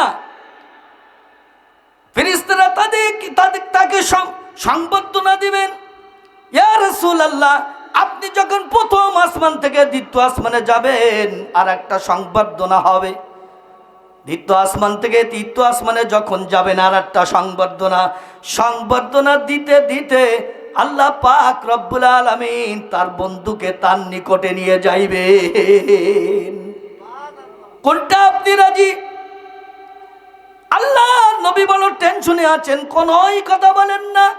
কিছু সময় পরে চোখের পানি ছেড়ে দিয়ে বলে, জিবরাইল, আমি কোন আসমানে যাব এইটা আমার মালিক জানতে চেয়েছে। আগে তোমার কাছে আমি জানবার চাই, আমার মালিকের থেকে তুমি শুনে আসো, আমি কোন জায়গায় থাকবো এই চিন্তা ভাবনা আমার মালিক করতেছে। আমার উম্মতরা কি কোনো আসমানে থাকতে পারবে কি না? জিবরাইল গেলেন, আল্লাহ আপনার হাবিব এমন কথা বলেছেন। আল্লাহ বলবেন, না না, কোনো উম্মত উপরে আসবে না, সকলে জমিনই দাপন হয়ে যাবে। আমি যে অফারটা দিয়েছি শুধুমাত্র আমার হাবিবের জন্য। এই সংবাদ যখন জিবরাইল আলাইহিস সালাম আল্লাহর নবীর কাছে নিয়ে আসলেন, আল্লাহর নবী বলতেছেন, ও জিবরাইল, আমি কোনো আসমানে থাকবো না, প্রথম আসমানে থাকবো না, দ্বিতীয় আসমান, তৃতীয় আসমান, কোনো আসমানে আমি থাকবো না। আমাকে কোনো সংবর্ধনা দেওয়ার কোনো প্রয়োজন নাই। আমার উম্মতরা জমিনই থাকবে, আমি উম্মতকে নিয়া এই জমিনে ঘুমিয়া থাকবো। আমার ভাইয়েরা, কারণ জিবরাইলকে বলতেছেন, এই জন্য আমি ঘুমিয়ে থাকবো। আমি নবী যখন দুনিয়ার মায়া ত্যাগ করিয়া যখন আমি কবর জগতে চলে যাব, আগের নবীরা চলে গেলে আরেকজন নবী আসার সুযোগ ছিল, কিন্তু আনা খাতামুন নাবিয়্যিন লা নাবিয়্যা বাদি, আমার পরে আর নতুন করে কোনো নবী আসবে না, আমি শেষ নবী। আমি চলে যাব তো নবুয়তের দরজা বন্ধ হয়ে যাবে, জিবরাইলের আশা বন্ধ হয়ে যাবে। কথা ঠিক কিনা বলেন? কিতাব আর নাজিল হবে না, আয়াত আর নাজিল হবে না। জিবরাইল আসা বন্ধ, বিধান আসা বন্ধ, আমি নবীও থাকবো না। আমার এই উম্মতরা দিশের নবী হারা হয়ে এতিম হয়ে যাবে, তারা বিভিন্ন গুনাহে লিপ্ত হবে। আল্লাহ পাক রব্বুল আলামিন আগের নবীদের আমলে উম্মতরা গুনাহ করেছে, তো আল্লাহ তাআলা তাদেরকে ধ্বংস করে দিয়েছেন, প্লাবিত অবস্থা করে ধ্বংস করায় দিয়েছেন। দরিয়ার ভিতরে সুবায়া সুবায়া মারছেন। সকল নবীর উম্মতের ব্যাপারে আল্লাহ পাক রব্বুল আলামিন একসঙ্গে ঘোষণা দিয়া তাদেরকে ধ্বংস করে দিয়েছেন। আমার উম্মতরা নবী পাবে না, নবী হারায়া তারা বিভিন্ন গুনাহে লিপ্ত হয়ে যাবে। আল্লাহ রব্বুল আলামিন আসমানি গজব তখন জমিনে দেওয়ার চিন্তা ভাবনা করবেন। আমি রসুল যখন জমিনে শুয়ে থাকবো, আল্লাহর কুদরতি নজরটা যখন জমিনের দিকে পতিত হবে, আমি রসুলের রওজার দিকে যখন আল্লাহ তাকাইবে, আল্লাহর কলিজায় বড় দয়া হবে, আমার উম্মতকে বড় ধরনের কোনো আযাব গজব দিতে পারবে না। এ যুবকরা, এ পর্দার আড়ালের মা ও বোনেরা, ওয়াত্তাকু ইয়াওমান তুরজাউনা ফীহি ইলাল্লাহ সুম্মা তুওয়াফা কুল্লু নাফসিম মা কাসাবাত ওয়া হুম লা ইউজলামুন। ওই দিনকে ভয় করো যেদিন তুমি আমি তামাম দুনিয়া সকলকে আল্লাহ তাআলার সামনে হাজিরা দেওয়া লাগবে, এবং সারা জীবনের কীর্তিকর্ম যা কিছু তুমি আমি করতেছি ওই দিনই জাররাই জাররাই ভাবে আল্লাহ তাআলার সামনে দেওয়া লাগবে। কোনো ব্যক্তি হিসাব কিতাব না দিয়ে এক কদমও সামনে বাড়াইতে পারবে না। আজকের দুনিয়াতে যারা আল্লাহর প্রতিমা নিয়া, যারা নবীর প্রেমে পড়িয়া সুন্নাত তরিকায় জীবন যাপন করিয়া কবরে যাবে, ওই দিনকে আর তাদের কোনো মুসিবত থাকবে না। আল্লাহর নবীর যোগ্য উম্মত হিসেবে আল্লাহর নবী শাফায়াত করিয়া করিয়া রসুলের খাঁটি উম্মতদেরকে তিনি জান্নাতে প্রবেশ করাই দিবে। কিয়ামতের ময়দানে সকলে বিভোর হয়ে যাবে। আল্লাহ রাব্বুল আলামিন এমন তো অবস্থা একটা ডাক দিয়ে বলবে, নবী গো, আপনার উম্মত কে কে আছে এখান থেকে আপনি যাচাই বাছাই করে আলাদা করেন, খুঁটে ফেলান, বেছে ফেলান। যারা নবীর মহাব্বত ধারণ করিয়া সুন্নতের পরে অটুট থাকবে, একটা সুন্নাতের খিলাফ কাজ করতে যে উম্মত বোঝে নাই, তাদের চেহারা দিয়ে নূর চমকাইতে থাকবে। বলেন সুবহানাল্লাহ। নামাজি ব্যক্তির চেহারা দিয়ে নূর চমকাইতে থাকবে, সুন্নতি ব্যক্তির চেহারা দিয়ে নূর ঝরতে থাকবে। আল্লাহ নবী এইটা দেখা দেখা শনাক্ত করে আলাদা করে ফেলাবেন। আল্লাহ রাব্বুল আলামিন বলবে, হাবিব গো, আপনি তাদেরকে নিয়ে জান্নাতে যাবেন, তো তার আগে একটা অফার, আপনার জন্য এবং আপনার উম্মতের জন্য আমি আল্লাহ হাউজে কাউসার তৈরি করে রেখেছি। ওর একটুক পানি যদি কোনো ব্যক্তি পান করে, অনন্তকালের জন্য তার পানির পিপাসা নিবারণ হয়ে যাবে। হাবিব রে, হাতে ধইরা ধইরা গিলাসে ভইরা ভইরা আপনার প্রিয় উম্মতদেরকে পানি পান করায় কলিজাটাকে ঠান্ডা করিয়া তারপরে আপনি জান্নাতে নিয়ে যান। এই জান্নাতে আমরা যেতে চাই কি চাই না? কারা কারা যাইতে চান হাত তোলেন। আল্লাহ দেখুক। আল্লাহ তুমি আমাদের ভাইকে কবুল করে নেন, সকলে বলেন আমিন। পর্দার আড়ালের মা বোনেরা আল্লাহকে দেখানোর জন্য হাত তোলেন। যদি আল্লাহর সামনে দাঁড়াইতে হয়, যদি হিসাব দিতে হয় তাহলে তোলেন। আর যদি মনে করেন কিয়ামতের ময়দানের কোনো ভয় পরোয়া টরোয়া আমার নাই, আল্লাহর কসম ওই সকল মানুষ নারী পুরুষদের জন্য আমাদের কাছে কোনো নসিহা নাই। কথা ঠিক কিনা বলেন? এই জন্য কিয়ামতের ময়দানে আমাদের সবাইকে, নারী পুরুষ, রাজা বাচ্চা, ধনী গরিব, কালো সাদা, ফকির ইয়াতীম মিসকিন, সকলের আল্লাহর সামনে দাঁড়াইতে হবে। ময়দানটা কেমন হবে? এবং আপনার আমার জীবনের সমস্ত কৃতিকর্মের হিসাব দিতে হবে। আজকে গোপনে অস্ত্র বারে টুস করে গুলি করে দিতেছ, চিন্তা করতেছে কেউ দেখতেছে না। আরে আমাদের দেখার প্রয়োজন নাই, ওই একজন দেখলেই যথেষ্ট, আর লাগবে না। কথা ঠিক কিনা বলে? আজকে গোপনে তুমি অপকর্ম করতেছ, দুনিয়ার কোনো মানুষ দেখতেছে না, আমাদের দেখার দরকার নাই, রব্বে কারিম দেখায় যথেষ্ট হয়ে যাবে। কথা ঠিক কিনা বলে? সুতরাং সেই দিনকে আমাদের ভয় করতে হবে, আমাদের কার্যক্রমকে পরিবর্তন করতে হবে। কথা ঠিক কিনা বলে? কি পরিবর্তন? নামাজ পড়তাম, এখন থেকে নামাজ ছেড়ে দেবো নাকি? পর্দা করতাম, এখন থেকে বিয়ার মতন চলবো, কি বুঝলেন? হালাল খাতাম, এখন থেকে হারাম খাবো, এইটা? বরং নামাজ যা কম পড়তাম এখন থেকে বেশি পড়বো। পর্দা করতাম না, এখন থেকে নিয়াত করলাম আজ থেকে মৃত্যুর আগ পর্যন্ত আর পর্দা ছাড়বো না। নামাজ পড়তাম না, এখন থেকে নিয়াত করলাম জিন্দেগানিতে আর কোনোদিন নামাজ ছাড়বো না। রোজা রাখতাম না, এখন থেকে নিয়াত করলাম জীবনে আর কোনোদিন রোজা কাজা করব না। হারাম খাইতাম, কিন্তু এখন থেকে নিয়াত করলাম জানা সত্ত্বেও হারাম খাবো না। মানুষের পর অত্যাচার করতাম, মানুষের প্রতি জুলুম করতাম, আজকের এই মাহফিল থেকে ওয়াদা করলাম এখন থেকে মানুষের প্রতি আর জুলুম করব না, মানুষের প্রতি আর অত্যাচার করব না। কথা ঠিক কিনা বলে? কারা কারা নিয়াত করতে পারবেন তারাই হাত তুলবেন, যারা নিয়াত করতে পারবেন না তারা হাত তুলেন না। আল্লাহ তুমি কবুল করে নাও। আজকের এই মাহফিল থেকে আল্লাহ আমার দিল খুলে তাদের জন্য দোয়া করে দিতেছি।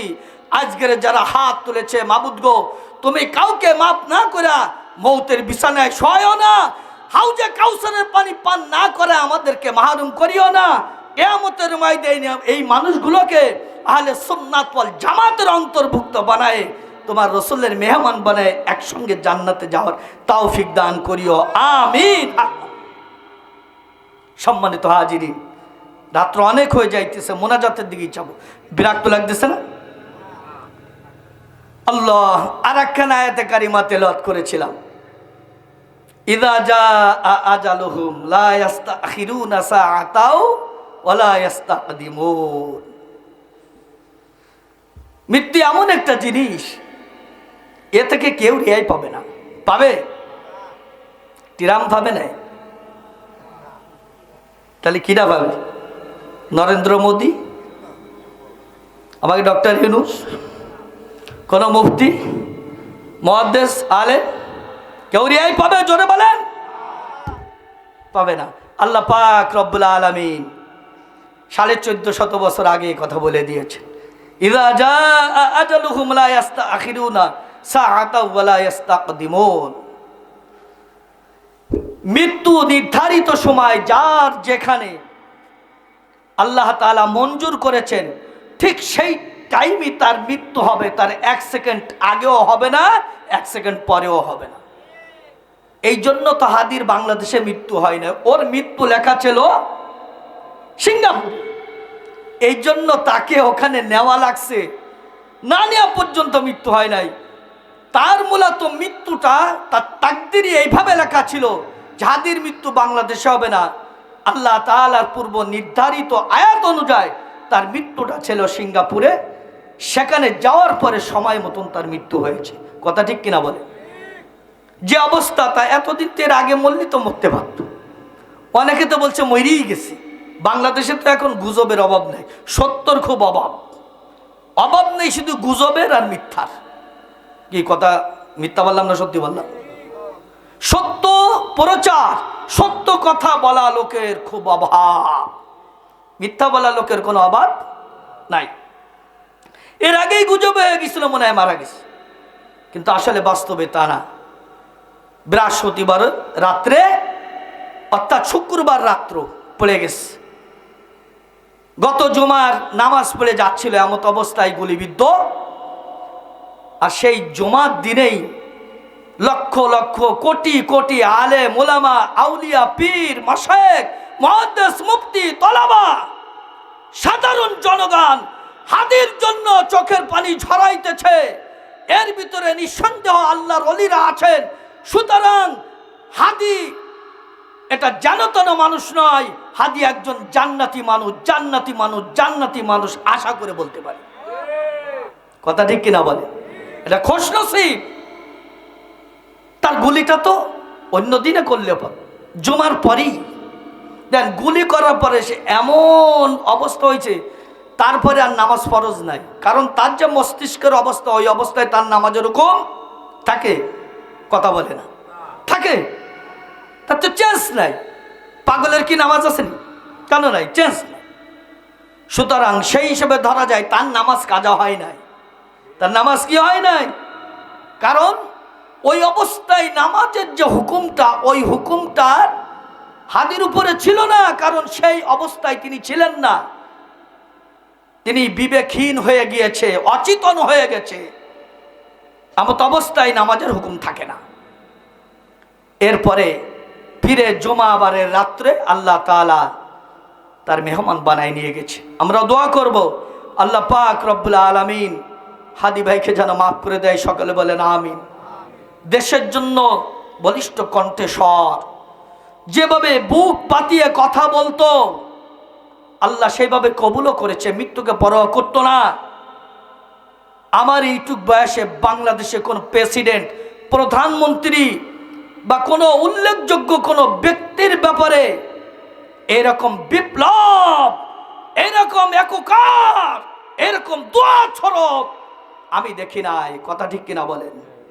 সুতরাং আমরা এই মাহফিল থেকে আল্লাহ পাক রব্বুল আলামিনের কাছে ফরিয়াদ করি, আল্লাহ তুমি আমাদের ভাই হাদি ভাইকে মাফ করে দাও, জান্নাতের মেহমান বানাই দাও। সকলে বলেন আমিন।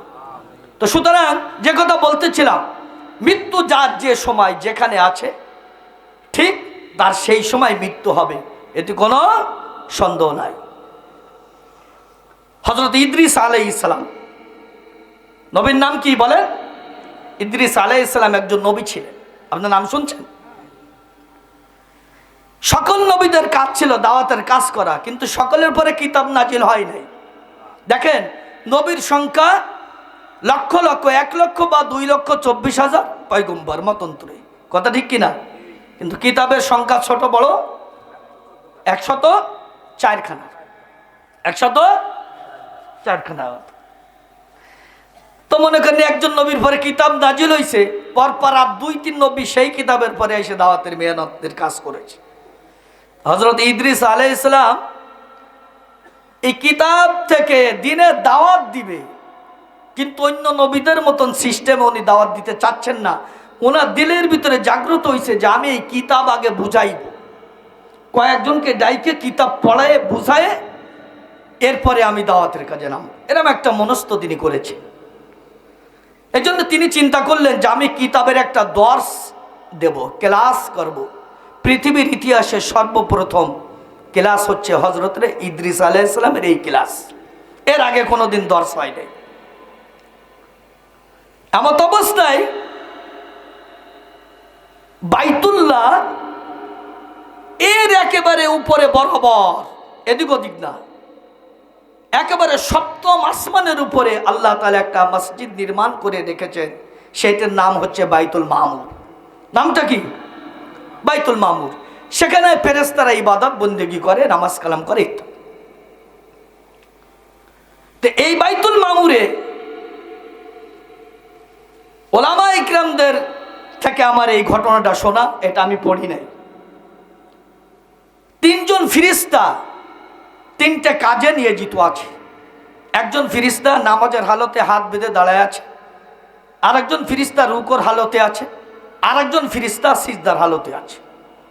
সিজদার হালতে থাকা ফিরিস্তাটা যে কোনো কায়দায় এই ঘটনাটা শুনে সিজদারত থাকা অবস্থায় আল্লাহর কাছে দোয়া করছে, আল্লাহ তোমার বন্ধু ইদ্রিস দর্শ দেবে, ছাত্র খুঁজতেছে, আমি এই দর্শের প্রথম ছাত্রটা হতে চাই। তুমি যদি এই দায়িত্ব থেকে আমাকে অব্যাহতি দাও আর কবুলও মঞ্জুর করো, তাহলে আমি ইদ্রিসের এই দর্শে হাজিরা দিব। আল্লাহ রাব্বুল আলামিন কবুল করলেন। এক উলাল দিয়ে ফেরেশতা ইদ্রিস আলাইহিস সালামের দ্বারে চলে গেলেন। আসসালামু আলাইকুম ইয়া ইদ্রিস।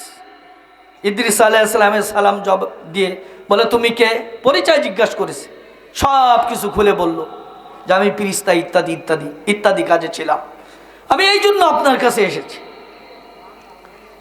ইদ্রিস আলাইহিস সালাম অনেক সময় চিন্তা করে বলতেছেন, হ্যাঁ তুমি আমার এই দর্শের ছাত্র হতে পারবা, কয়েকটা শর্ত মানতে হবে। এই শর্ত যদি তুমি মানতে পারো, অর্থাৎ আমি তোমাকে কয়েকটা কাজ দেব, কাজগুলো যদি তুমি সম্পূর্ণ করতে পারো, তাহলে তুমি আমার ক্লাসের প্রথম দর্শের প্রথম ছাত্র হইতে পারবা।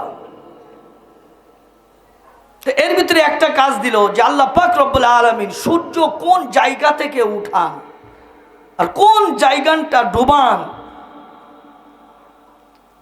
এইটা বাস্তবে আমাকে বুঝাইতে হবে। আর তৃতীয় আসমানে আজরাইল আলাইহিস সালাম থাকে, সব জায়গায় তিনি যান প্রয়োজনে, কিন্তু তৃতীয় আসমানে আজরাইল আলাইহিস সালামের একটা ঠিকানা। সমস্ত মাকলুকের প্রাণ যাদের আছে, যাদের জান কবজ করতে হয়, সমস্ত মানুষের লিস্ট তার কাছে একটা খাতা আছে, সেখানে সমস্ত মানুষের নামগুলো লিপিবদ্ধ করা আছে। সেখানে আমি ইদ্রিসের নামটাও আছে। কবে নাগাদ, কোন সালে, কোন দিনে, কোন বছর, কোন সময় আমার ইন্তেকাল হবে, এই খবরটা ইদ্রিস থেকে তোমার আমাকে জেনে বলতে হবে। সত্যগুলো সহজ না কঠিন? এই ঘুমাই গেলেন না? জোরে বলেন। বলবো বলবো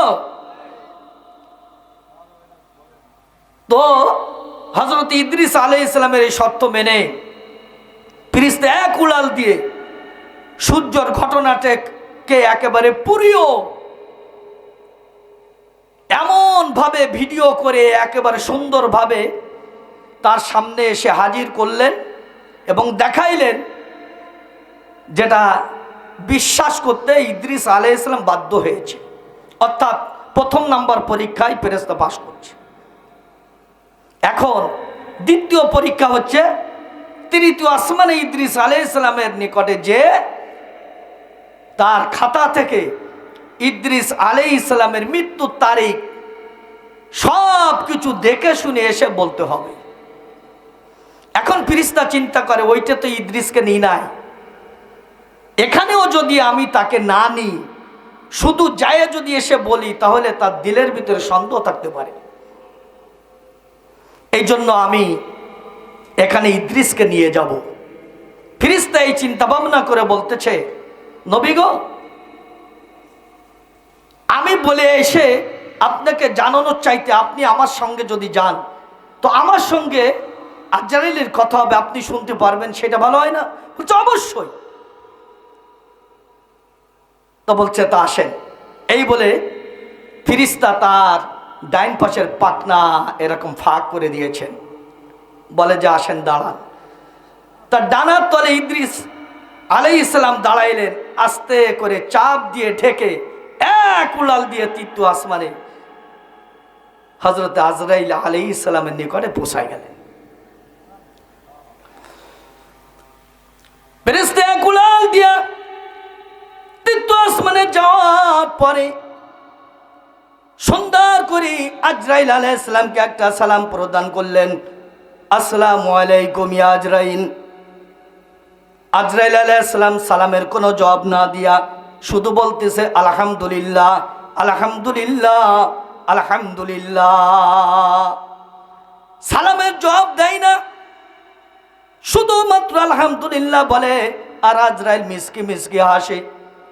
ফেরেশতা অনেকক্ষণ পরে তিনি একটু রাগান্বিত হলেন, ডাক দিয়ে বলতেছে, ভাই আজরাইল, তোমাকে আমি সুন্দর করে একটা সালাম দিলাম, পরিচয় দিলাম, আমার সালামের জবাব তো তুমি দিলেই না। কি শুকরিয়া আদায় করতেছো? আমি আসছি এই জন্যই, এমন কি নিয়ামত তুমি পেয়েছো যে তুমি শুধু আলহামদুলিল্লাহ আলহামদুলিল্লাহ বলতেছো? আগে আমার সালামের জবাব দিবা, তারপরে নাই তুমি শুকরিয়া আদায় করবা। সালামের কোনো জবাব নাই, শুধু আলহামদুলিল্লাহ আলহামদুলিল্লাহ করতেছো। ও ভাই আজরাইল, এটা তোমার কাছে আমি এমন আচরণ আশা করি নাই। আজরাইল আলাইহিস সালাম কোনো কথা বলে না। কিছু সময় পরে বলতেছে, ভাই ফেরেশতা এবারে বলেন আপনার আসল কথা কি, কি জন্য আপনি এখানে এসেছেন? ফেরেশতা তখন বলেন, ভাই আজরাইল, আমি এসেছি আল্লাহর পয়গম্বর ইদ্রিস আলাইহিস সালাম আপনার কাছে যে মানুষের লিস্টের খাতাটা রয়েছে, ওই জায়গায় ইদ্রিস আলাইহিস সালাম নামটাও রয়েছে। কবে নাগাদ তার মৃত্যু হবে, কোন সালে হবে, কোন দিনে হবে, ভাই আজরাইল এটা আমাকে একটু আপনার বলা লাগবে।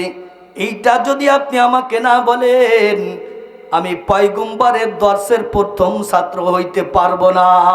ও ভাই আজরাইল, আপনি আমাকে সহযোগিতা করুন, দয়া করে মেহেরবানি করে আপনি আমাকে সত্য ঘটনাটা বলে দিন, সময় সীমানাটা সঠিকভাবে আমাকে একটু বলে দিন। আজরাইল আলাইহিস সালাম বলতেছে আস্তাগফিরুল্লাহ, মানে আশ্চর্য হয়ে গেছে। এইবার এই ফেরেশতা অবাক হয়ে গেল, ব্যাপার কি? উনি আস্তাগফিরুল্লাহ বলতেছে, মানে আশ্চর্য। বলতেছে, ও ভাই ফেরেশতা, আমি বড় টেনশনে ছিলাম, সময় মাত্র 4 থেকে 5 মিনিট বাকি। আল্লাহ তাআলা আমাকে জানাই দিয়েছেন, আজরাইল রে, আমার বন্ধু ইদ্রিসের জান কবজ হবে তৃতীয় আসমানে, জমিনে যায়া তার জান কবজ করতে পারবা না। আমি বড় টেনশনে ছিলাম, কিভাবে আমি ইদ্রিসকে এখানে আনবো, কে কিভাবে এখানে আনবে আমার কল্পনায় ছিল না। মাত্র আর 1 সেকেন্ড টাইম রয়েছে, ইতিমধ্যে তুমি দেখি ডাইন পাশের পাকনার ভিতরে আড়াল করে ইদ্রিসকে আমার সামনে এনে হাজির করেছ। ও ভাই ফেরেশতা, তুমি তো আমাকে সালাম প্রদান করেছো, উত্তর আমি দেব ঠিকই, কিন্তু এক মুহূর্তে যে তুমি আমার পেরেশানি দূর করে দিয়েছো আল্লাহর হুকুমে, এই জন্য কি আমি আল্লাহ শুকরিয়া আদায় করব না? এই জন্য আমি বারবার আল্লাহ শুকরিয়া আদায় করেছি। আর আলহামদুলিল্লাহ বলতে বলতে ইদ্রিসের জান কবজ করে নিয়েছি, তুমি টিয়ার পাও না। এই বলার সঙ্গে সঙ্গে ফেরেশতা তখন পাকনা এরকম যে উঁচু করেছে, আল্লাহর পয়গম্বর ইদ্রিস মৃত্যু দেহটা ঠাস করে ওখানে পড়ে গেছে। ইযা জাআ আজালুহুম লা ইস্তাখিরুনা সাআতান ওয়া লা ইস্তাকদিমুন। দুনিয়ার মানুষরে, নির্দিষ্ট হায়াতের সীমানা যখন পুরায়া যাবে, তখন কোনো টাকাই তোমাকে বাঁচাইতে পারবে না, কোনো বড় ভাই বাঁচাইতে পারবে না, কোনো নেতা তোমাকে বাঁচাইতে পারবে না। নেতাকে কিডা বাঁচাবে সেরকম শক্তিও দুনিয়াতে নাই। যে নিজেকে নিজে হিফাজত করতে পারে না, সে তোমাকে কিভাবে হিফাজত করবে? কথা ঠিক কিনা বলেন? যাকে দিয়ে তুমি হিফাজত হতে চাও, আসলে তোমাকে দিয়ে সে হিফাজত হতে চায়, তুমি সেটাও বোঝো না। এই জন্য রাস্তায় বেরোলে একলা বেরোতে পারে না। কথা ঠিক কিনা বলেন? ডাইনে নেতা, বামে নেতা, সামনে নেতা, পিছনে নেতা, মাইজে নেতা, সাইজে নেতা, পাতি নেতা, কালা নেতা, দলা নেতা, ন্যাংলা নেতা, খোলা নেতা, ছোট নেতা, বড় নেতা, নেতার কোনো অভাব নাই। কথা ঠিক কিনা বলে? কে যদি গুলিটুলি করে দিই, হ্যাঁ আল্লাহ, ওই সময় তো আজরাইল আসতে পারবে না, নাকি বলে? পারবে? হ্যাঁ, ফেরেশতার বগলের তল দে যদি তার বন্ধু ইদ্রিসকে নিয়ে যাইতে পারে, তোমার এই হুন্ডার মধ্যে আসতে পারবে না আজরাইল। এত দুর্বল আজরাইল হইছে। আজরাইল কবে ওর মধ্যে জন্য যাইতে পারতেছি না, ওই চাকা সহ ডইলে দি। কথা ঠিক কিনা বলেন? ইদা জা আজালুহুম লা ইস্তাখিরুনা সাআতান ওয়া লা ইস্তাকদিমুন। আমার ভাইয়েরা, বড় সত্য কথা এটা, আল্লাহর কালাম। কথা ঠিক কিনা বলেন? এই জন্য মৃত্যুকে ভয় করেন, মৃত্যুর কথা স্মরণ করেন। আল্লাহর নবী হাদিসের ভিতরে বলেন, যে ব্যক্তি দৈনিক 20 বার মৃত্যুর মুরাকাবা করবে, মৃত্যুর কথা স্মরণ করবে, ওই ব্যক্তি ইন্তেকাল করলে তার জন্য জান্নাত ওয়াজিব হয়ে যায় আর জাহান্নাম হারাম হয়ে যায়।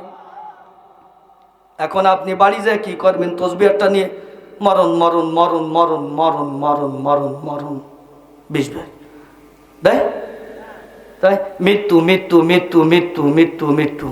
হুজুর কইছে 20 বারে এই কলি বলে জান্নাত চলে যাবে। সস্তা আমল যা পাইছি, নামাজ কালাম আর কিছু লাগবে না, যা করতিলাম করতিলাম, সুদ খাতিলাম, ঘুষ খাতিলাম, সব কিছুই করতিলাম, ন্যায় তো করিলাম, ছাইড়ে দিলাম। কিন্তু যে লাস্টে কি একটা অফারের আমল দিল, বলে এই 20 বার কলি বলে এবারে জান্নাত ওয়াজিব, জাহান্নাম হারাম। আরে ভাই, এই জিকির করলে কাজ হবে না। এইরকম মনে করার দাম নাই। তুমি মৃত্যু কেমন ভাবে ভয় করো, মৃত্যুর মুরাকাবা করো। চক্ষুটা বন্ধ করে মনকে বোঝাও, মন এখানে সিলিত না। কে তোকে বানাইছে? কোথার থেকে তোর অস্তিত্ব হইল? তুই যখন মারা যাবি তখন তোর সব কিছু থাকবে, হাত থাকবে নড়াইতে পারবি না, ঠ্যাং থাকবে হাঁটতে পারবি না, জবান থাকবে কথা বলতে পারবে না। কথা ঠিক কিনা বলেন? এই তো আমাকে আমার বাড়ির গেটের সামনে খাটলা নিয়ে চলে আসছে, আমাকে গোসল দেওয়ার জন্য গরম পানি আরম্ভ করে দিয়েছে। আমাকে গোসল যে সাবান মাখায়া মাখায়া করবে, সাবানটাও খরিদ করা হয়ে গেছে। গরম পানি দিয়ে গোসল করাইয়া কাপড় দিয়ে আমাকে প্যাকেট করিয়া পায়ের ওখানে বাদ দেওয়া হয়ে গেছে, মাজার ওখানে বাদ দিয়েছে, মাথার ওখানে বাদ দিয়া 4 বিহারা পালকি কাটলা নামক বহনকারী পালকি নিয়া আমার বাড়ির সামনে হাজির হয়েছে। নেতারা, আমার বন্ধুরা, আমার আত্মীয় স্বজনরা সবাই এসে আমার মৃত্যুর চেহারাটা দেখে দেখে চলে যাইতেছে। কেউ এমন কথা বলে না, একে অনেক মহব্বত করতাম, আরো কিছু সময় রাখো, তাড়াতাড়ি গর্তের ভিতরে কিভাবে রাখা যায় সকলে ব্যস্ত হয়ে গেছে। কথা ঠিক কিনা বলেন? তাড়াতাড়ি ইমাম সাহেবকে ডাক দিয়া 4টে তাকবীর দিয়া তোমাকে আমাকে কবরের দিকে নিয়ে রওনা করবে। ছেলে কানবে আব্বু আব্বু করে, মেয়ে কানবে আব্বু আব্বু করে, কাটলার পায়া ধরে জ্বলবে, লাপাইবে দাপাইবে। আব্বু তো কাটলার পরে শোয়া থাকবে, সব কিছু শুনতে পারবে। জীবনেতে ছেলে মেয়ের অনেক ডাকের জবাব দিছে, আজকে তো একটা ডাকের জবাব দিতে পারবে না। এইভাবে আস্তে করে নিয়ে কবরের কাছে যায়া 2 জন কবরের ভিতরে নামিয়া আল্লাহু আকবার হাত বাড়ায়া তোমাকে আমাকে কবরে নামায়া মৌতের চেহারার মুটকিটা খুলিয়া পাশের চাউল বিছায়া যখন ইমাম সাহেব মিনহা খলাকনাকুম ওয়া ফিহা নুঈদুকুম ওয়া মিনহা নুখরিজুকুম তারাতান উখরা, এই দোয়া পড়া আরম্ভ করে দিবে, আল্লাহু আকবার, বৃষ্টির মতন তোমার আমার কবরে মাটি পড়া আরম্ভ হয়ে যাবে। মুহূর্তের ভিতরে কবরটা অন্ধকার, তোমাকে আমাকে একলা রাখিয়া যার যার ঘরে যায় আলো বাতি জ্বালে আনন্দ ফুর্তি করবে। গুনাহগার অবস্থায় যদি ওই কবরের ভিতরে যাও, আল্লাহ নবী বলেন 40 কদম জীবিত লোক পার হওয়ার পরে ডাইন বালের মাটি বাম বালের মাটিকে ইশারা করবে, বাম পাশের মাটি ডাইন পাশের মাটিকে ইশারা করিয়া নাফরমান কেমন একটা চাপ মারবে, এই বালের পাজলের হাড্ডি ওই বালের পাজলের ভিতরে ঢুকিয়া যাইবে। 99টা সাপ উপস্থিত হয়ে যাবে, বিষাক্ত সাপ। আল্লাহর নবী বলেন এই সাপের বিষে এত বিষাক্ত, এই সাপ যদি দুনিয়ার ভিতরে একটা শ্বাস প্রশ্বাস যদি বাইর করে দিত, সমস্ত গাছপালা পুড়িয়া সারকার হয়ে যাইত, কিয়ামত পর্যন্ত কোনো গাছ উগাইতো না। এমন সাপ তোমাকে আমাকে পা থেকে নিয়ে পাশাইতে পাশাইতে মাথা পর্যন্ত পাশায়া সাপের গার সর্বশক্তি ব্যয় করে এমন একটা চাপ মারবে, পাপড়ি বাজা যেমন চাপ দিলে কসমাস করে গুলো গুলো হয়ে যায়, নাফরমানের পুরো শরীরটা কসমাস কসমাস করিয়া কবরের ভিতরে গোলাগুলো হয়ে যাবে। ও দুনিয়ার মানুষ, যে শরীরে একটা পিপলার কামড় সহ্য হয় না, যে শরীরে একটা মাজালির কামড় সহ্য হয় না, এই শরীরে পোকা লাগিয়া যাবে, এই দামি গোস্ত সিলিয়া সিলিয়া খাইতে থাকবে, ছিদ্র করে আলের ভিতরে ঢুকিয়া যখন কটমাট কটমাট করে কামড় দিবে, কেমন যে হবে ও দুনিয়ার মানুষ ভাষায় বর্ণনা করে বোঝানো যাবে না। এ বেপর্দা মহিলারা পারবে, এ বেনামাজি পারবে, এ বেনামাজি পুরুষেরা পারবে নাকি, ও হারামখোররা পারবি নাকি, ও নাস্তিকবাদ যারা বিশ্বাস করো তারা পারবে নাকি? যদি পারো তোমাদের কাছে আমাদের কোনো নসিহত নাই, কোনো ওয়াজ নাই। আর যদি তা না পারো, আল্লাহর কোরআন যদি সত্য এইভাবে যদি তোমরা বিশ্বাস করো, আজকে মাহফিল থেকে হাতে পায়ে ধরে বলি, আর জীবনে নামাজ কামাই দিবা না, পর্দা ছাড়বা না, হালাল ছাড়া খাইবা না, হারামের কাছেও যাবা না, মসজিদের সঙ্গে জুড়ে মিলা থাকবা, কোরআনের সঙ্গে সম্পর্ক রাখবা। আশা করা যায় আল্লাহ পাক রব্বুল আলামিনের খাঁটি গোলাম হয়ে যদি কবরে যাইতে পারি, আল্লাহ তাআলা তোমাকে আমাকে জাহান্নামের আগুনে ফালাইবে না, আল্লাহর হাবিবের মেহমান বানায়া আমাদের সবাইকে আল্লাহ তাআলা জান্নাতবাসী বানাই দিবেন। আল্লাহ কবুল করে নিক, সকল বলেন আমিন।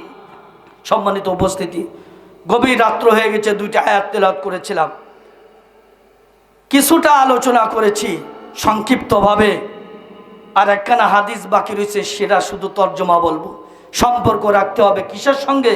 কোরআনের সঙ্গে। আল্লাহ রসুল বলেন খায়রুকুম মান তাআল্লামাল কুরআন ওয়া আল্লামা, যে ব্যক্তি কোরআন শরীফ তেলাওয়াত করে, পড়ে, পড়ায় এবং তারপরে আমল করে, সেই সর্বশ্রেষ্ঠ ব্যক্তি। কথা ঠিক কিনা বলে? আর আমি যে হাদিস তেলাওয়াত করেছি, ওয়ালা নবী সাল্লাল্লাহু আলাইহি ওয়াসাল্লাম লাইসা মিন উম্মতি লাম ইউবাদদিল কাবীরানা ওয়া ইয়ারহাম সগীরানা ওয়া ইয়ারিফ আলিমানা, আও কামা ক্বালা আলাইহিস সালাতু ওয়াসসালাম।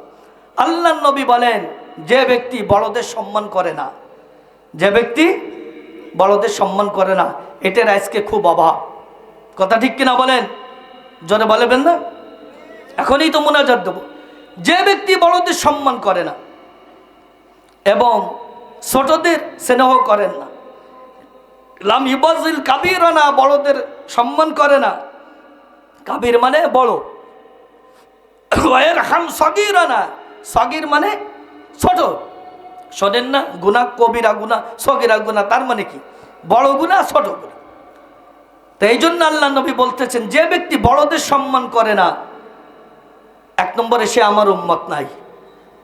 2 নম্বরে যে ছোটদের স্নেহ করে না, আমি বড় হয়েছি, আমার থেকে ছোটরা আদর পাবে। কথা ঠিক কিনা বলেন? কষ্ট পাবে না, আমার থেকে তারা আখলাক শিখবে, অর্থাৎ তাদের স্নেহ করতে হবে। রসুল বলেন, যে ব্যক্তি স্নেহ করে না এবং ওয়ারিফ আলিমানা, যে ব্যক্তি আলেমদের ইজ্জত সম্মান করে না, আল্লাহর নবী বলেন সে আমার উম্মত নয়।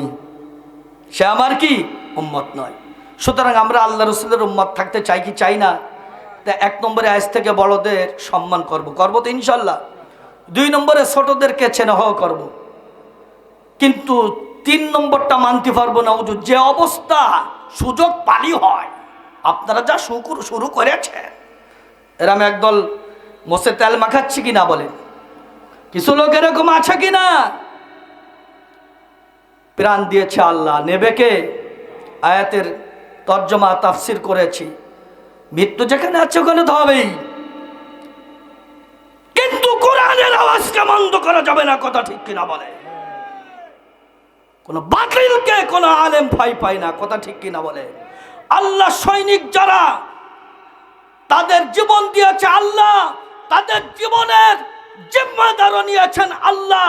সুতরাং যদি আল্লাহ এই মুহূর্তে জীবন নিতে চায়, আমরা সেই জীবনের কোনো পরোয়া করি না। সুতরাং যে ব্যক্তি জীবনের পরোয়া করে না, তিনি হচ্ছে দুনিয়ার ভিতরে সবচাইতে বীর, কারণ তার জীবনেরও মায়া নাই। সুতরাং তোমার মতন ছাগলেরও পরোয়া সে করে না। কথা ঠিক কিনা বলেন? এই জন্যই ওলামা ইকরামরা কোনো সময়ের জন্য হক কথা বন্ধ করে নাই, করবেও না, এটা চলতেই থাকবে। কথা ঠিক কিনা বলেন? কিন্তু বেয়াদবি ওলামা ইকরামরা শেখে নাই, এই জন্যই করে না। তুমি একটা চল দিলে হুজুরকে মনে হাত নেয়, ও এক থাপড় দিতে পারে না। আমারও যদি কেউ এক চল দেন, আমি এক থাপড় দিতে পারি না। থাপড়ে কিরাম জোর আছে কি না আছে, না দিতে পারলে বসবেন কেমনি? কথা বোঝেননি? কিন্তু এইটা আমাদেরকে শেখাই নাই। তুমি চোখ কোলা করো, আমাদের কি চোখটা আমরা কি কোলা করতে পারি না, কিন্তু আমাদেরকে এটা শিক্ষা দেয় নাই। কারণ রাসূল আদব শিখাইছে। কথা ঠিক কিনা বলেন? কিন্তু কিন্তু রাসূল করিম সাল্লাল্লাহু আলাইহি ওয়াসাল্লামের মতন মানুষ যখন আর বসে থাকতে পারে নাই, নিজেও রক্তাক্ত হয়েছে, এইরকম পরিবেশ যখন শুরু হয়ে যাবে, উপর থেকে আমিরদের, আলেমদের, আমাদের জিম্মাদারিদের নির্দেশ যখন আসবে, তখন বাতিল পলাবার জায়গা খুঁজে পাবে না। কথা ঠিক কিনা বলে? কারণ ইমানদারের বলের সামনে দুনিয়ার ভিতরে কোনো বলিয়ান নয়। বদরের যুদ্ধে তার প্রমাণ। কথা ঠিক কিনা বলেন? সাহাবীদের সংখ্যা ছিল মাত্র 313, আর মস্তানকে সংখ্যা ছিল কত? হাজারেরও বেশি। কিন্তু তারা পালাইতে বাধ্য হয়েছে, ইসলামের বিজয় হয়েছে। কথা ঠিক কিনা বলে? সেই বদরের যুদ্ধের সেই ব্যক্তিগুলোর, আদর্শের ব্যক্তিগুলোর ধারা এখনো পর্যন্ত বলবৎ আছে, কিয়ামত পর্যন্ত আল্লাহ পাক রাখবে। আবু জাহেলের মুরিদদেরও রাখবে, মুহাম্মদ রাসূলুল্লাহ সাল্লাল্লাহু আলাইহি ওয়াসাল্লামের সৈনিকদেরকেও রাখবে, ওকে সোজা করার জন্য। কথা ঠিক কিনা বলেন? যতই ফাঁদ পাতো না কেন, তোমার ওই ফাঁদে কোনো কাজ হবে না। আবু জাহেল কুয়া খুঁজছিল রসুলকে ফেলার জন্য, কিন্তু সেই কুয়ার ভিতরে আবু জাহেল নিজেই পড়েছিল। কথা ঠিক কিনা বলেন? ইতিহাস কোনোদিন বেঈমান করে না, এই জন্য আলেমদের সম্মান করতে হবে। কথা ঠিক কিনা বলেন? রাজি আছি তো ইনশাল্লাহ? কারা কারা রাজি আছেন? আলহামদুলিল্লাহ, আল্লাহ কবুল করে হাত নামান। আসলে আপনারা আজকের কথা মানছেন। আমাদের সভাপতি মহোদয় যে কথা বলে গেছে, আপনারা অত্যন্ত ধৈর্য ধরেছেন, যার কারণে একটু লম্বা রাত্রে আমি উঠেছি। চিন্তা করিলাম যে এত আলোচনা করব না, কিন্তু আল্লাহ তাআলা জবান থেকে বের করে দিয়েছে, আর আপনারা আমল করেছেন। আমার কাছেও খুব ভালো লেগেছে।